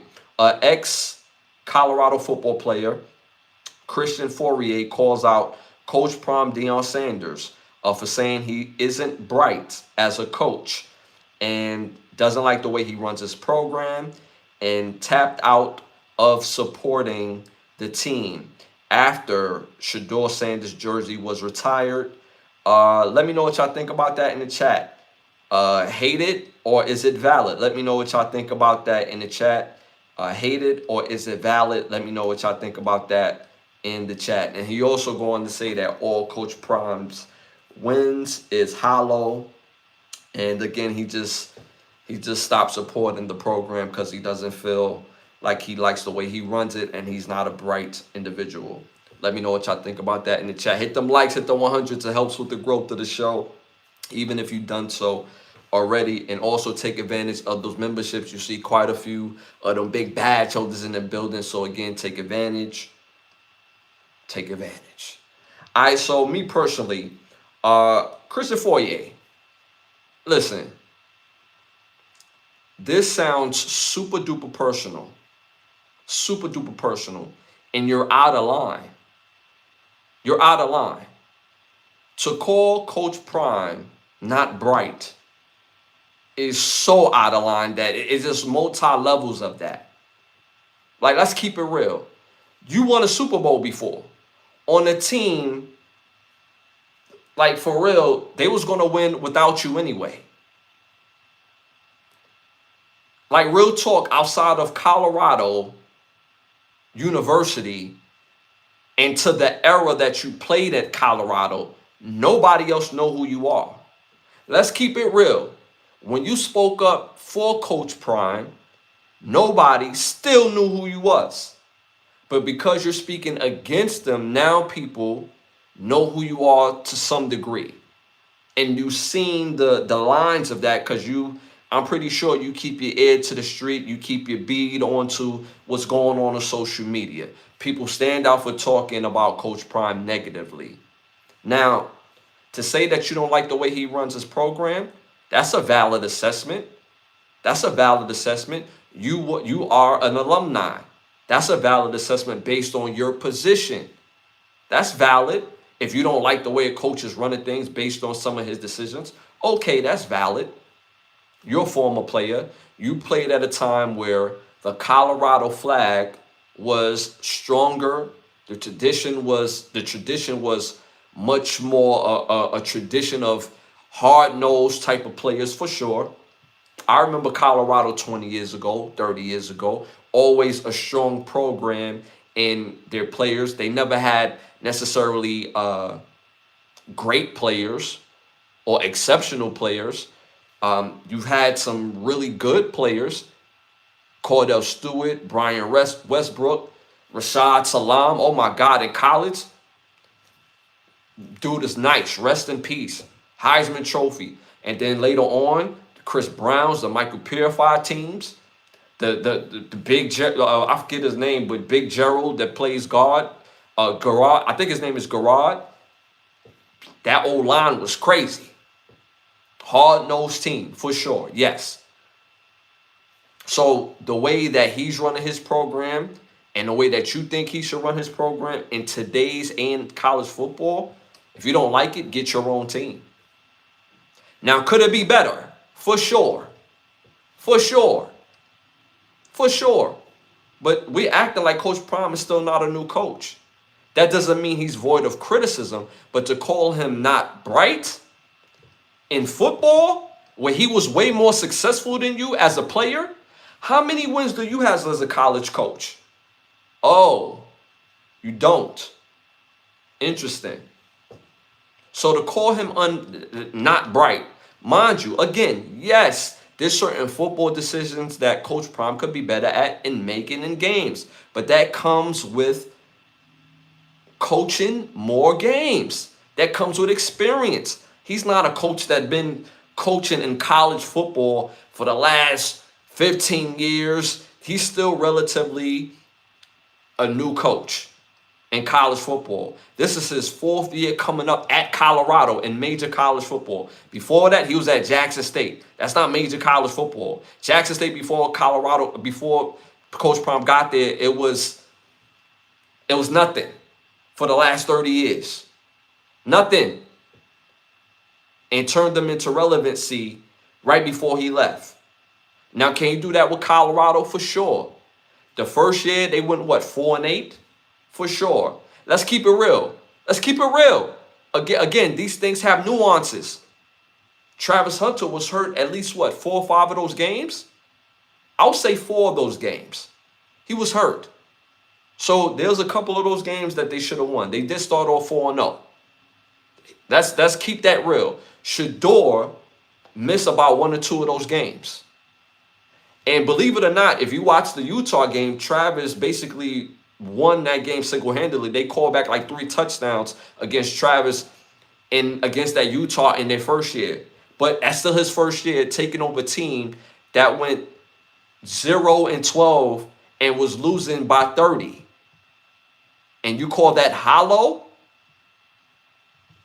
Second year, 9-3, should have been a better year, but they do play in a bowl game. Should have been a better year. You have Shador, you have Travis, but it wasn't. They went 9-3. Last year, 3-9, for sure is a terrible year, but we acted like this man wasn't fighting cancer. He was fighting for his life. He was fighting blood clots and bladder issues. And you don't like the way he's running his program? So he don't get a mulligan for last year? Again, and I'm not saying he's not void of criticism. If your criticism is football-based, if you're just saying, yo, in certain parts of the game, he needs to make better decisions. He needs to have this group tighten up. He's the best cornerback we've ever seen in college football, so we should get a better effort from the defensive back group. For sure, very valid criticism. Should the team be more disciplined? For sure, another valid criticism. For sure. But to say that his wins is hollow? For a program that has really been in the dumps, not for the last 2 years before he got there, literally for the last 25 years. Interesting. And you coach how many teams? And you run your team like how? And you was better at Coach Prime win? Nobody would know your name if you didn't mention Coach Prime in the matter that you spoke. And most people feel like you're really mad for real because he didn't retire your jersey yet. He retired Shador, his son, who happened to earn that, to be honest with you, because he leads in every passing category at Colorado, and he's only played there for 2 years. Not as a freshman, not as a sophomore, but for 2 years.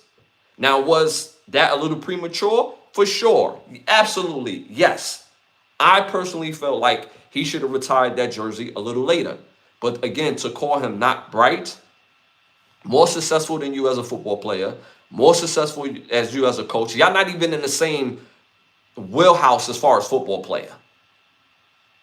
Y'all not even at the same, not the same table. Y'all not even on the same island. Again, nobody would know your name if you didn't play with entities that was bigger than you. Meaning, the team that you played for would have still won Super Bowls. What are we talking about? So again, if you're going to speak about Coach Prime, keep it football. Keep it football. What's with the personal attacks? If it's personal, just say, oh, yo, it's straight personal. But to call him not bright in football, and you're not even on his same level, that don't make no type of sense to me at all, in no form of capacity. So if they hired you as a position coach at the school right now, at your position, they're going to be miles than what you showed before, right? Give me a... Keep it cool, bro. Keep it football, because there's certain critiques that are valid, for sure.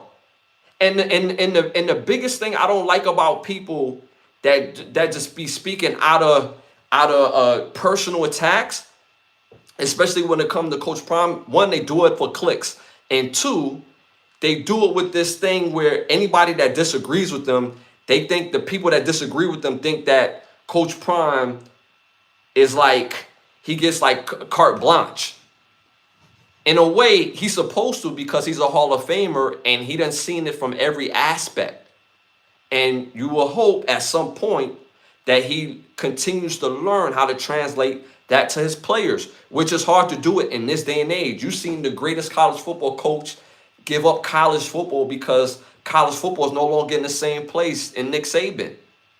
And have you looked at Nick Saban's first 3 years at Michigan State? They were cool. It wasn't knock your socks off at Michigan State. Michigan State in the 90s is comparable to Colorado in 2020s, bro. What is you talking about?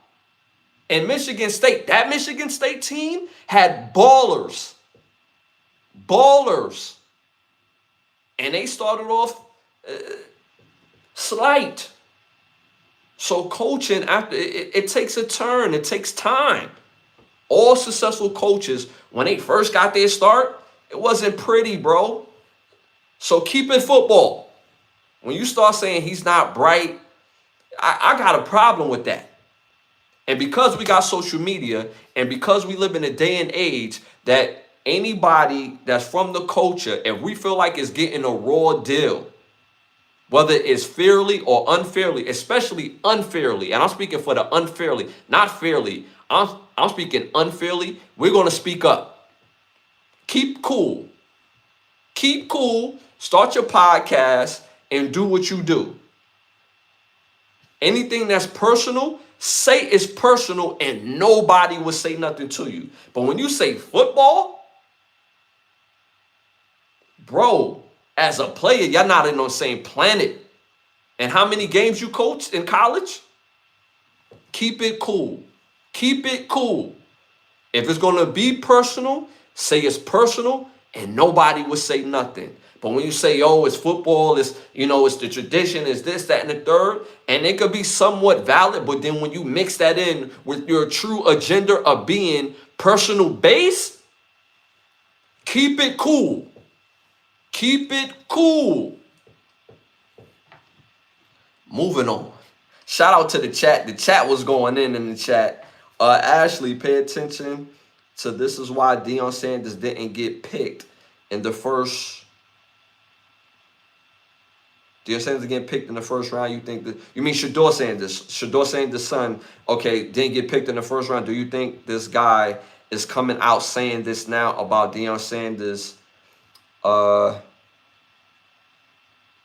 Ashley, pay attention. This is why Deion Sanders' son didn't get picked in the first round. You think this is the same guy coming out saying this now about Deion Sanders and the Coinkadink? It's not the same. He's actually a former Colorado player, this particular player. And at Colorado, he was like, he was important to the team, but nobody was scheming against him. He was one of them guys, if they killed, it was like, oh, this guy killed. Oh, all right. He ain't no Shannon Sharp. He ain't no Antonio Gates. He ain't no Aaron Hernandez or Gronkowski. Keep it cool. Keep it cool.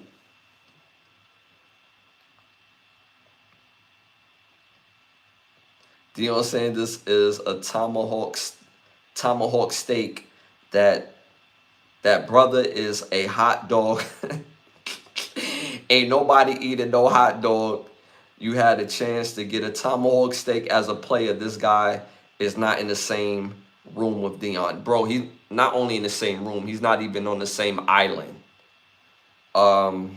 Ashley, when people use the saying, you are not bright, that meant that you was dumb or stupid. Facts, and I kept it PG. I'm not saying dumb or stupid. It can mean that you don't know what's going on around you.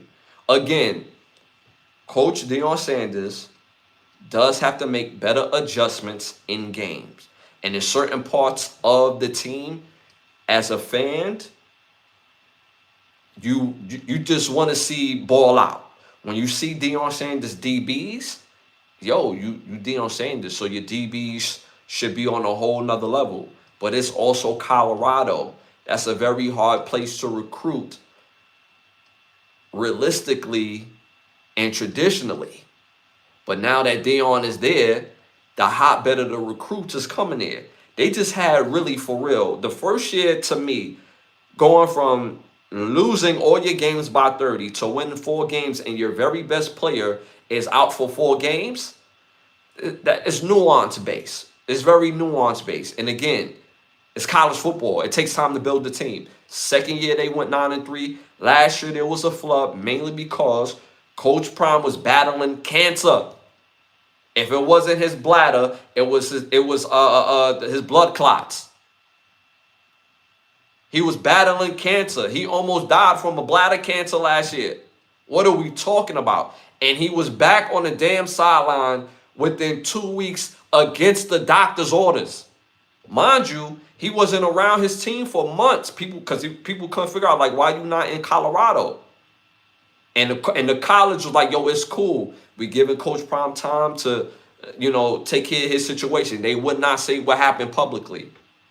And that's what happened. And last year, their recruitment was a bag of trash. Those seniors as a group was a bag of trash. Them juniors as a group was a bag of trash. In college football, for people that don't realize, the coach not only has the obligation to recruit players, but your recruiting class, your recruiting team has the obligation of recruiting players as well. So this year you see a bigger difference, not just in the players, but in the mentality of the type of guy that they got in Colorado. So I think they're going to have a way better year this year than they did last year. But again, he's still a new coach in a good conference. The Big 12 has traditionally been a great conference. It's still a great conference. It's not a bag of trash. Is it the best the conference has ever been? Of course not. Of course not. But they're not far from it. They have their mid-tier teams in the Big 12 can beat SEC teams, mid-tier teams. That's not an argument. That's not even an opinion. That's factual, because that actually happened. Houston ran through LSU like wet paper tissue. The Big 12 on a regular basis beat the ACC. What are we talking about? So the Big 12 traditionally is a good conference. And people acting like it's a bag of trash, and it's not. So, again, the man battling cancer last year to me is a mulligan. First year, somewhat you could, this is first year, but okay. Next year, 9-3 Heisman winner, Johnny Unitas winner, and you call that hollow? I call that hate. Shout out to Malu, nothing but love and appreciate you as always. Ashley, I know the brother's name because I'm a New England Patriots fan, and the sad part that he played for Coach Belichick, who didn't have a great 5 years in Cleveland. You hit two of my points. You hit two of my points. I said all great coaches, and I'm not saying that Coach Prime is going to be the next Bill Belichick. He can be with more development and more coach games. We don't know. He's still young. Or he just might end up being a good coach and might not be like next level, whatever the case may be, but he is what Colorado needs right now. If Coach Prime leaves Colorado tomorrow, if he like, you know what, cool, all y'all haters, yeah, all right, cool, I'm out. Who coming in there and all the kids is going to want to go to Colorado? And some people say, well, all the kids left. Well, in order to get new players, you have to tell the old players to leave. That's how that works. And the players that he brought in is not only more celebrated, but these guys have something to prove. So this year's going to be much different, in my opinion, hands down. So, and then even with Bill Belichick, and I didn't even mention the team, and I knew what team he played for. So his contributions, if he's not on the team, do Patriots still win or not win those Super Bowls? They still win. You know what I'm saying? So he got to keep it cool. He got to keep it cool. He got to keep it cool. That's a fact. And again, Bill Belichick wasn't, the first 5 years in Cleveland, it wasn't good. It wasn't good. It wasn't good. But even Nick Saban, his first 3 years as the head coach at Michigan State, it was solid. It wasn't terrible. It was solid. It was solid. It was good enough for him to get the LSU job. And what happened at LSU? Better talent, a better recruiting pool. They win a national championship. He goes on to Miami Dolphins. The Miami Dolphins with Nick Saban was hot trash. It was hot trash. It's different. The NFL is different from college. So now when he goes back to college, when he goes to Alabama, he's going back with like saying to the players like, yo, if you come to Alabama, even though it didn't work out for me in the NFL because of the mentality difference of the players, these are millionaires I'm trying to reach. So now, yo, if you want to get to the lead, I know what it looked like. I know what it looked like.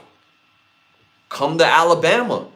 And that's how you see Alabama go back to being great Alabama, when they was with Bear Bryant. And that was years apart, eras apart, decades apart.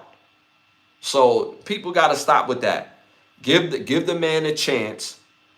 If he turns out not to be good, he turns out not to be good and he will leave. Simple and plain. He's not void of criticism. And he's owned up to all of it.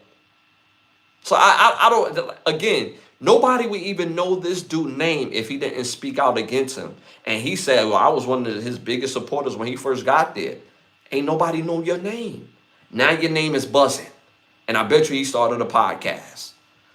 All right, so I'm moving on to our next hot topic in Time to Rap. Be careful of people with revisionist history. Be careful of people with revisionist history. They always move agenda-based, always agenda-driven. So be careful of people who are be careful of people with revisionist history because they are agenda-driven. That's my statement.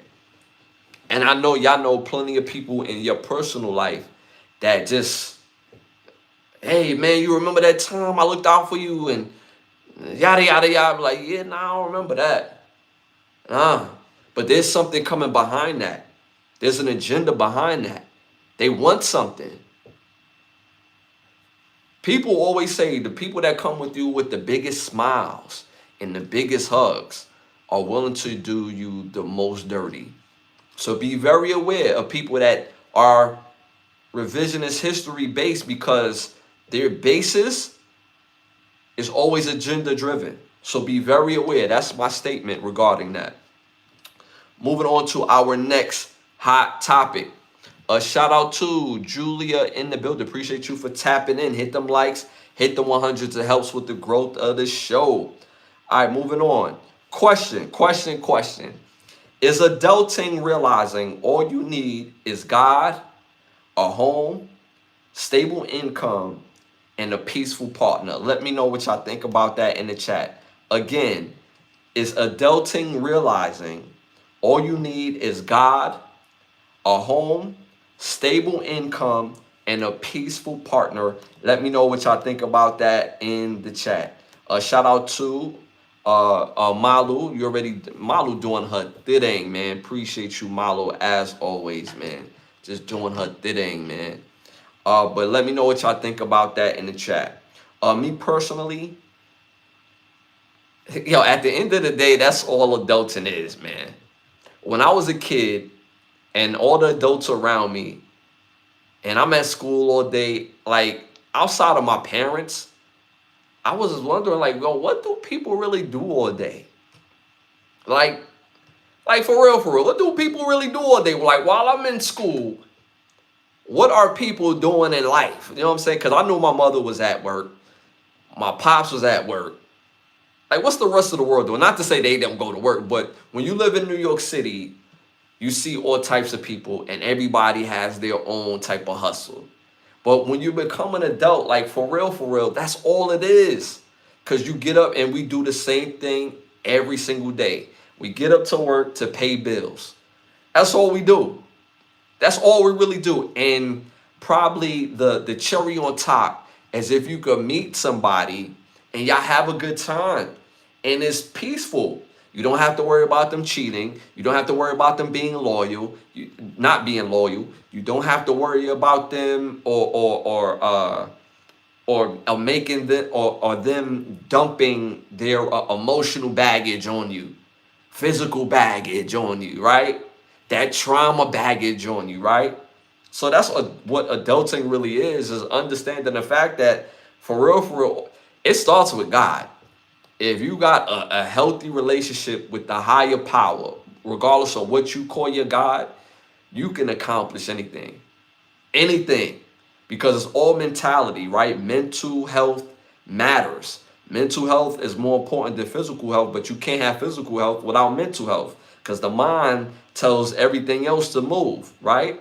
So me personally, that's all adulting is. You got God at the head of the wheel.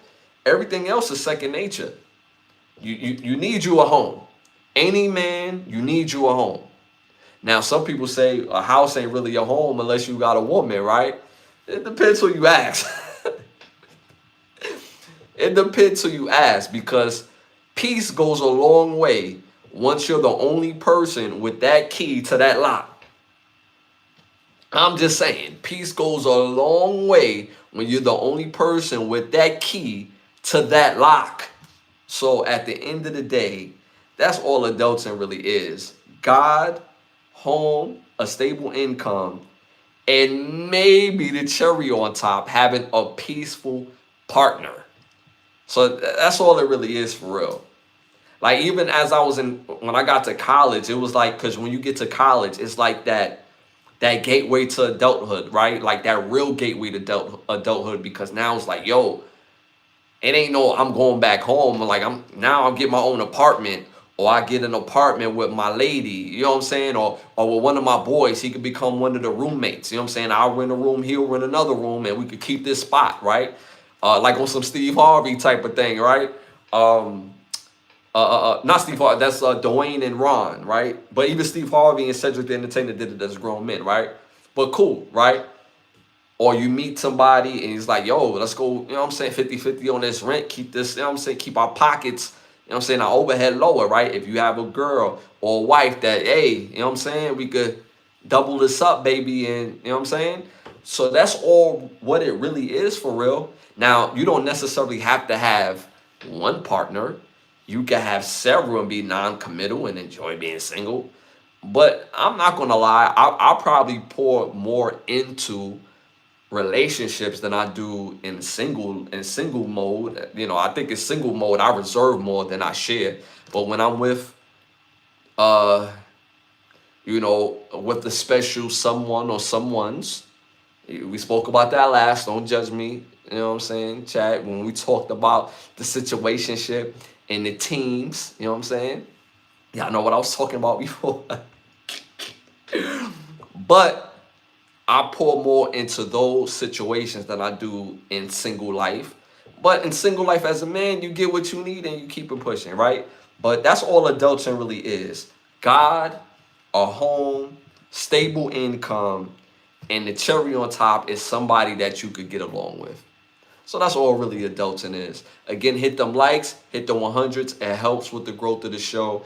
And make sure you tap into those memberships. Take advantage. We got quite a few people in the chat, big badge holders. So make sure y'all get y'all badges. All right, y'all, moving on to our next hot topic. ESPN analyst David Dennis Jr. says getting rid of the NBA draft would get rid of NBA tanking. Let me know what y'all think about that in the chat. Again, ESPN analyst David Dennis Jr., that's a tongue twister, pause. David Dennis Jr. says that getting rid of the NBA draft, it would get rid of NBA tanking. Let me know what y'all think about that in the chat. Let me know what y'all think about that in the chat. Now, his premise behind this is basically players that come out of college, the NBA franchises basically have to do some forms of recruiting in a professional manner. So if you're a good franchise, you're basically pitching a kid to come to your team. So a lot of these teams won't tank to get the very best player in the draft if that wouldn't happen. Getting rid of the NBA draft won't prevent teams from tanking. No, absolutely not. Absolutely not. Now, would it be more obvious or less obvious? For sure. For sure. It's super obvious. But the NBA is not the NFL. And what I mean by that is this. The worst teams in the NFL, they get the first picks. The worst teams in the NBA don't always get the first picks. That's why they call the first pick to the 14th pick lottery picks, because anybody could get them. And if you made a trade for a big player at some point in time, you trade a future pick. If this is protected, unprotected, if the team won a certain amount of games, or if they exceeded or didn't win a certain amount of games, then the pick can be swapped. So it's not the same. And then it's a lottery system. So you could have the worst record and still at best end up with the third pick in the draft or end up with the fourth pick in the draft. So you're not getting the best because, again, of the lottery. Now, if the NBA had the same, hey, if you lose and the worst loser gets the first pick, then I could see his point to some degree. But this ain't preventing that. No. Now, would it be interesting?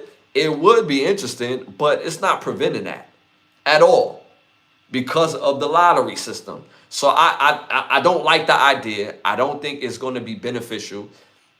What will stop teams from tanking at this point in time? I don't think you can with the lottery system. You can't, because you just never know where you're going to be at anyway. Are you putting yourself in the conversation? For sure, but that doesn't make it a lock. I remember the Cleveland Cavaliers got the pick like 2 years, 3 years in a row. The very first pick like 3 years in a row. And they was still garbage.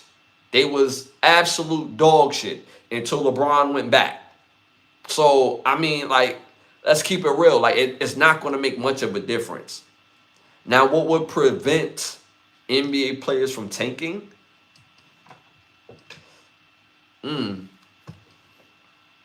I, I would have to think about it a little bit further because players are making a lot of money. And I'm not saying players making too much money, but the new deal went through with the rights, and another deal is coming up. So you got players that's making, and I'm talking about mid-level players making 15 to 25 million dollars. You have players who are very accomplished making anywhere from 35 to 45 million dollars. That is a lot of money. So to prevent players from taking, I think is more of a mentality from franchise to franchise. But we have to remember the NBA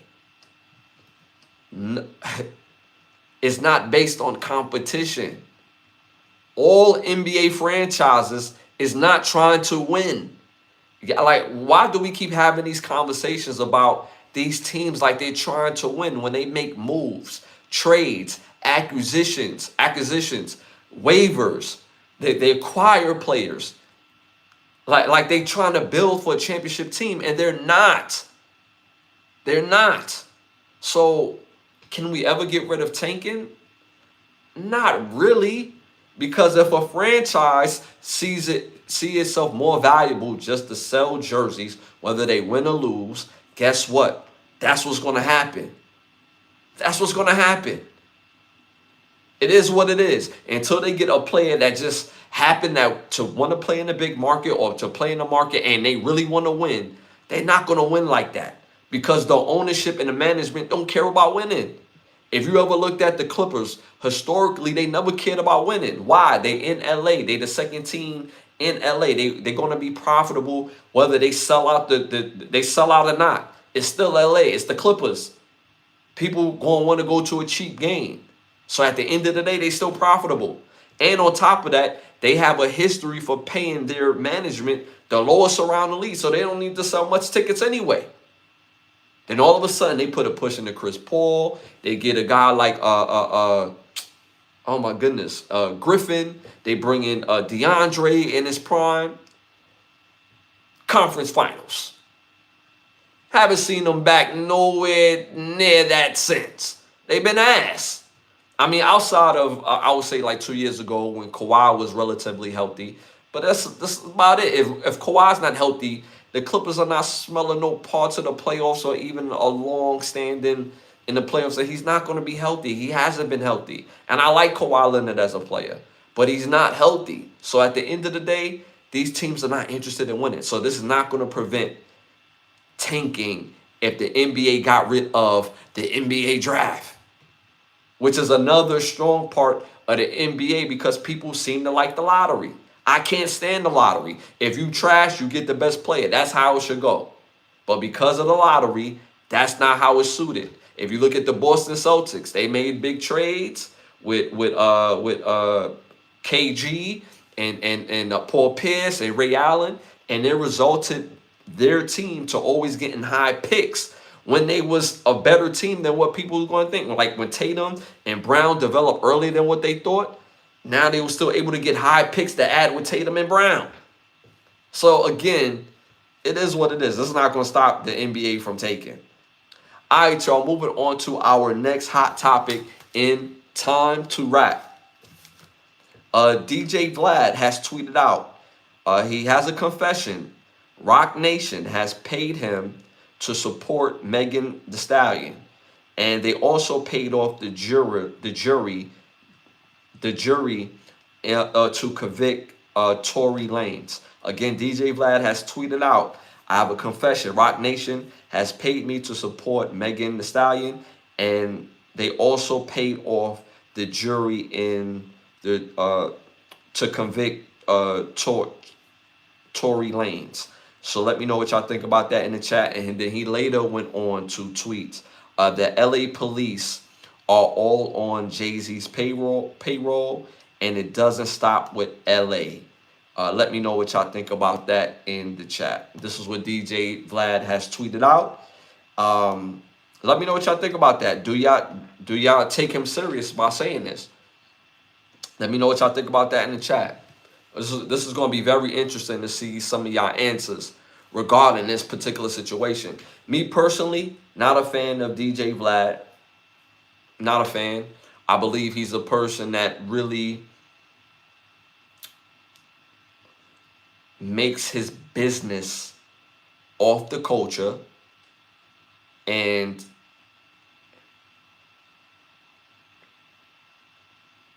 not only does he pins people against each other in the culture, because if you ever watched his show, he acts very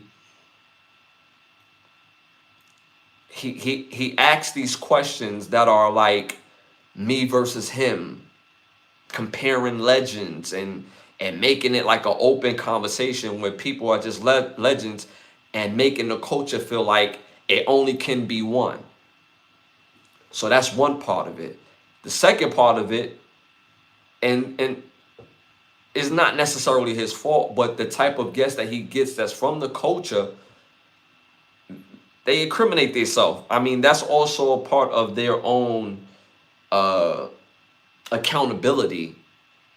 But at the same time, like he just opening the gateway. But he asks these questions, Jay-Z or Nas, like it can only be one when both of them are great. Not saying he asked that question in particular, but that's the example that I'm giving. And then when he tweets this feels honestly very culture vulture-ish, because again, people are going to tap into it, people are going to check it up, people are going to tap in, he's going to get the likes, he's going to get the clicks to it, and he's going to make the money. I don't understand somebody whose his background is not from hip-hop, meaning his upbringing isn't, his family is not he's not from a hip-hop family. I don't understand how he doesn't make majority of his coin from non-hip-hop people when his upbringing was non-hip-hop. And the people that is hip-hop that comes on his platform, they be too willing, even though there's some accountability, but you're basically bringing on people that wouldn't have no motion basically without Vlad. They would have no motion. I don't care who you named. They wouldn't have no motion. They didn't have no motion before they got on Vlad, and it's unfortunate that people think from our culture that they have to go on Vlad to get motion. But I digress.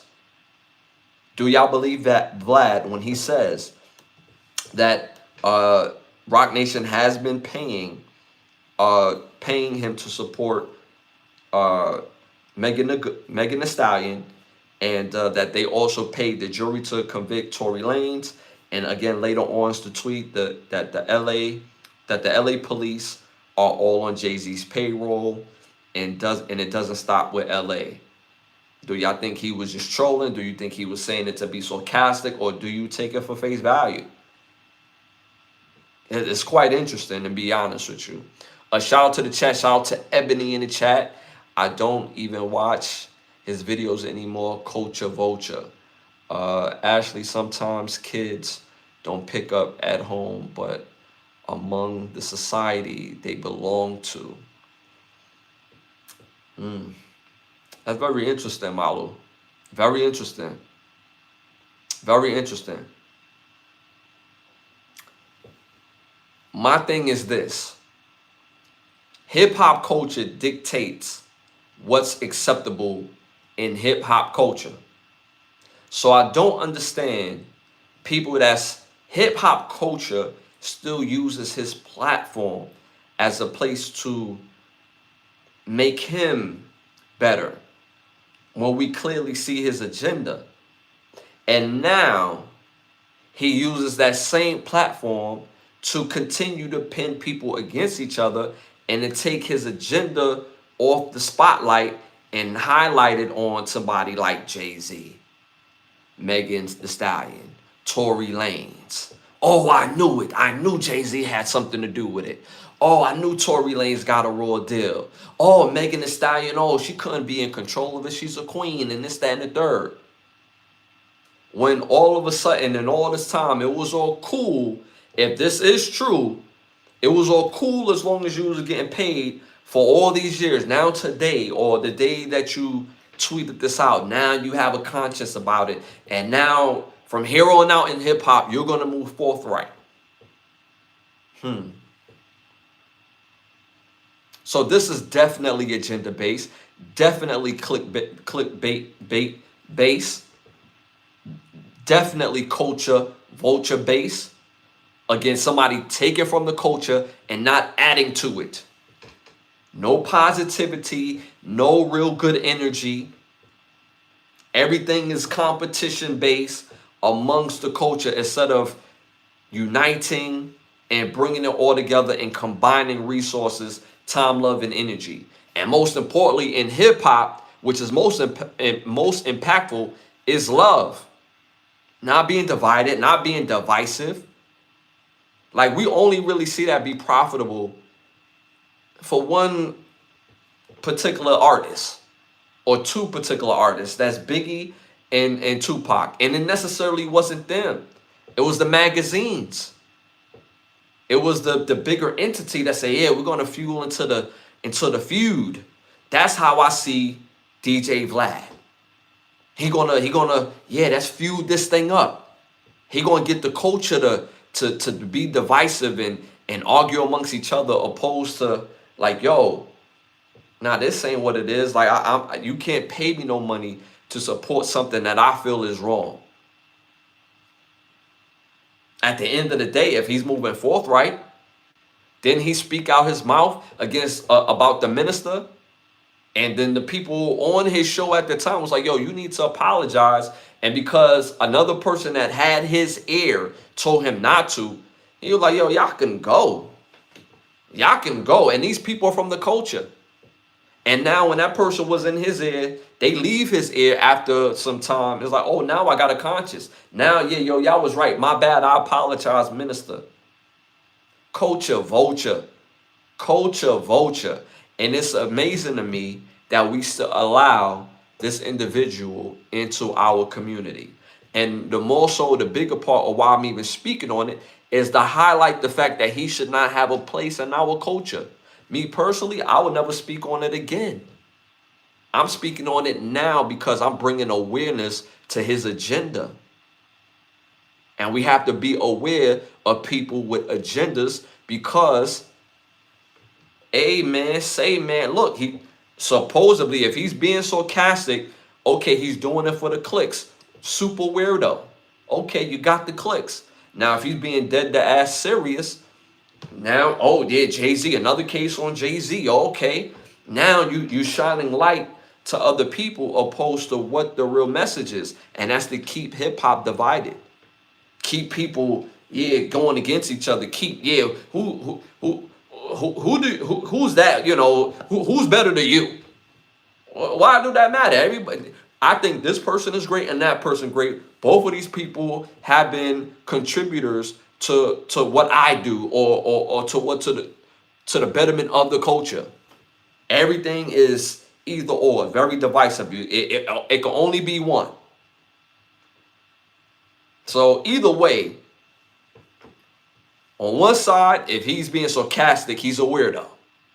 Doing it for the clicks, and it is what it is. Very agenda based. On the second hand, super agenda based. And why? To be divisive. Shouldn't be in the culture. Shouldn't even be allowed. Shouldn't even have the space for other artists or movie actors or comedians to go on this show. For what? Like, and the people that's going on this show don't even need his show, but they need his show. In their mind, they need his show, which is crazy to me, but it is what it is, man. All right, y'all, moving on to our next hot topic. Moving on to our next segment. Y'all already know it's time to keep it up. Keep the lie alive episode. Keep the lie alive segment. So my keep the lie alive for this episode is, and I feel like a few people need to hear this. You're a plan away. You're a plan away from being very successful. We just said a second ago, adulting ain't nothing but having God, having a home, stable income, And the cherry on top is a peaceful partner. That's the cherry on top. So in adulting, you're a plan away. And I feel like people needed to hear that. And you have to ask yourself this question: what would it take for you to be successful? Not what made somebody else successful. You could read all the stories, all the books. Cool. Cool. That will give you perspective. But what is it going to take for you to be successful in the thing that you're trying to accomplish? That's the question you need to sit down and make a plan for yourself in. And I feel like people needed to hear that. There's somebody out here that needed to hear that. You're a plan away. You feel like, hey man, I get 2 steps ahead to go 5 steps back. And if I would have made this move a couple days ago, I wouldn't have had the step that, I wouldn't have had to make 5 steps back. So you're a plan away. Sit down and really make a plan. And understand that your plan, what is it going to take for you to be successful? Because you matter. Your life matters. So take your life serious. Don't waste time out here. We don't get a lot of time. And the crazy thing is, I seen this picture, and the caption basically was, I spent my early years trying to buy all the things I ever wanted. I'm kind of paraphrasing. And then like towards the end, all the things that you ever wanted, it didn't matter in the first place because you don't end up with it. Whether you end up losing it, you give it away, situations, circumstances changes. You just don't need it anymore. It doesn't become important. So make a plan. You're one plan away. Understand what will make you be successful for you, not for anybody else, for you. And lastly, keep that shit quiet. Your plan is your plan. And it's aligned with God. It's aligned with the higher power. Whoever you pray to, whoever you believe is your God or your higher power. Keep that to yourself. Be quiet about your plans, and you will see your life change in a positive way. And also, look at the glass half full opposed to half empty. It ain't nothing worse than a sour bit of energy. Ain't gonna be no blessing to that energy at all. So if you change your mind, your perspective, and make a plan for you and what it's going to take for you to be successful, hard times is only temporary when your mind is together and when your plan is together. So that's my Keep the Lie Alive for this episode. I want to thank y'all for tuning and tapping in for Sunday episode. Y'all been amazing. A big whack to YouTube, because YouTube, y'all got to do a better job in showing my legit chat. Because show in, show out, episode 238 episodes later, you would think that they would make sure that my chat has the correct numbers on people who are currently in. Because as soon as we in, the numbers be completely different. So again, I want to thank y'all for tuning and tapping in, supporting the podcast, engaging. Y'all was engaging. I love the engagement. Hit them likes, hit the 100s. It helps with the growth of the show. Y'all don't understand. It really does. And again, I appreciate it. I've been seeing y'all comments on those videos. I do have a lot of videos outside of the lives, and I've been seeing y'all comments, whether they've been on the videos and on the shorts. So continue. It helps with the growth of the show, man. Again, our 238 episode. That's a lot of episodes. So again, we continue to move and groove. We're on the road to 20,000 subscribers. We're a little over 12. As of right now, you know what I'm saying? We French kissing, with 13. So again, hit them likes, hit that subscribe, hit that share button, hit that all notification bell. I do pop up throughout the week. Take advantage of those memberships. Shout out to Rowan Jack. He had gifted quite a few people in the chat with some memberships. So again, continue to take advantage of those memberships. And again, I appreciate y'all as always.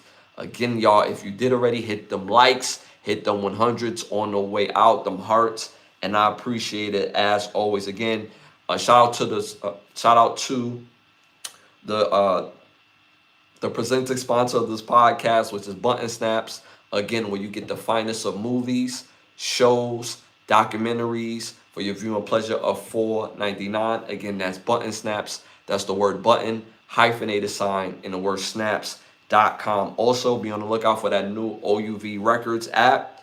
Will be coming out soon. Still in development, but you're going to get music directly from OUV Records artists. The music is fire.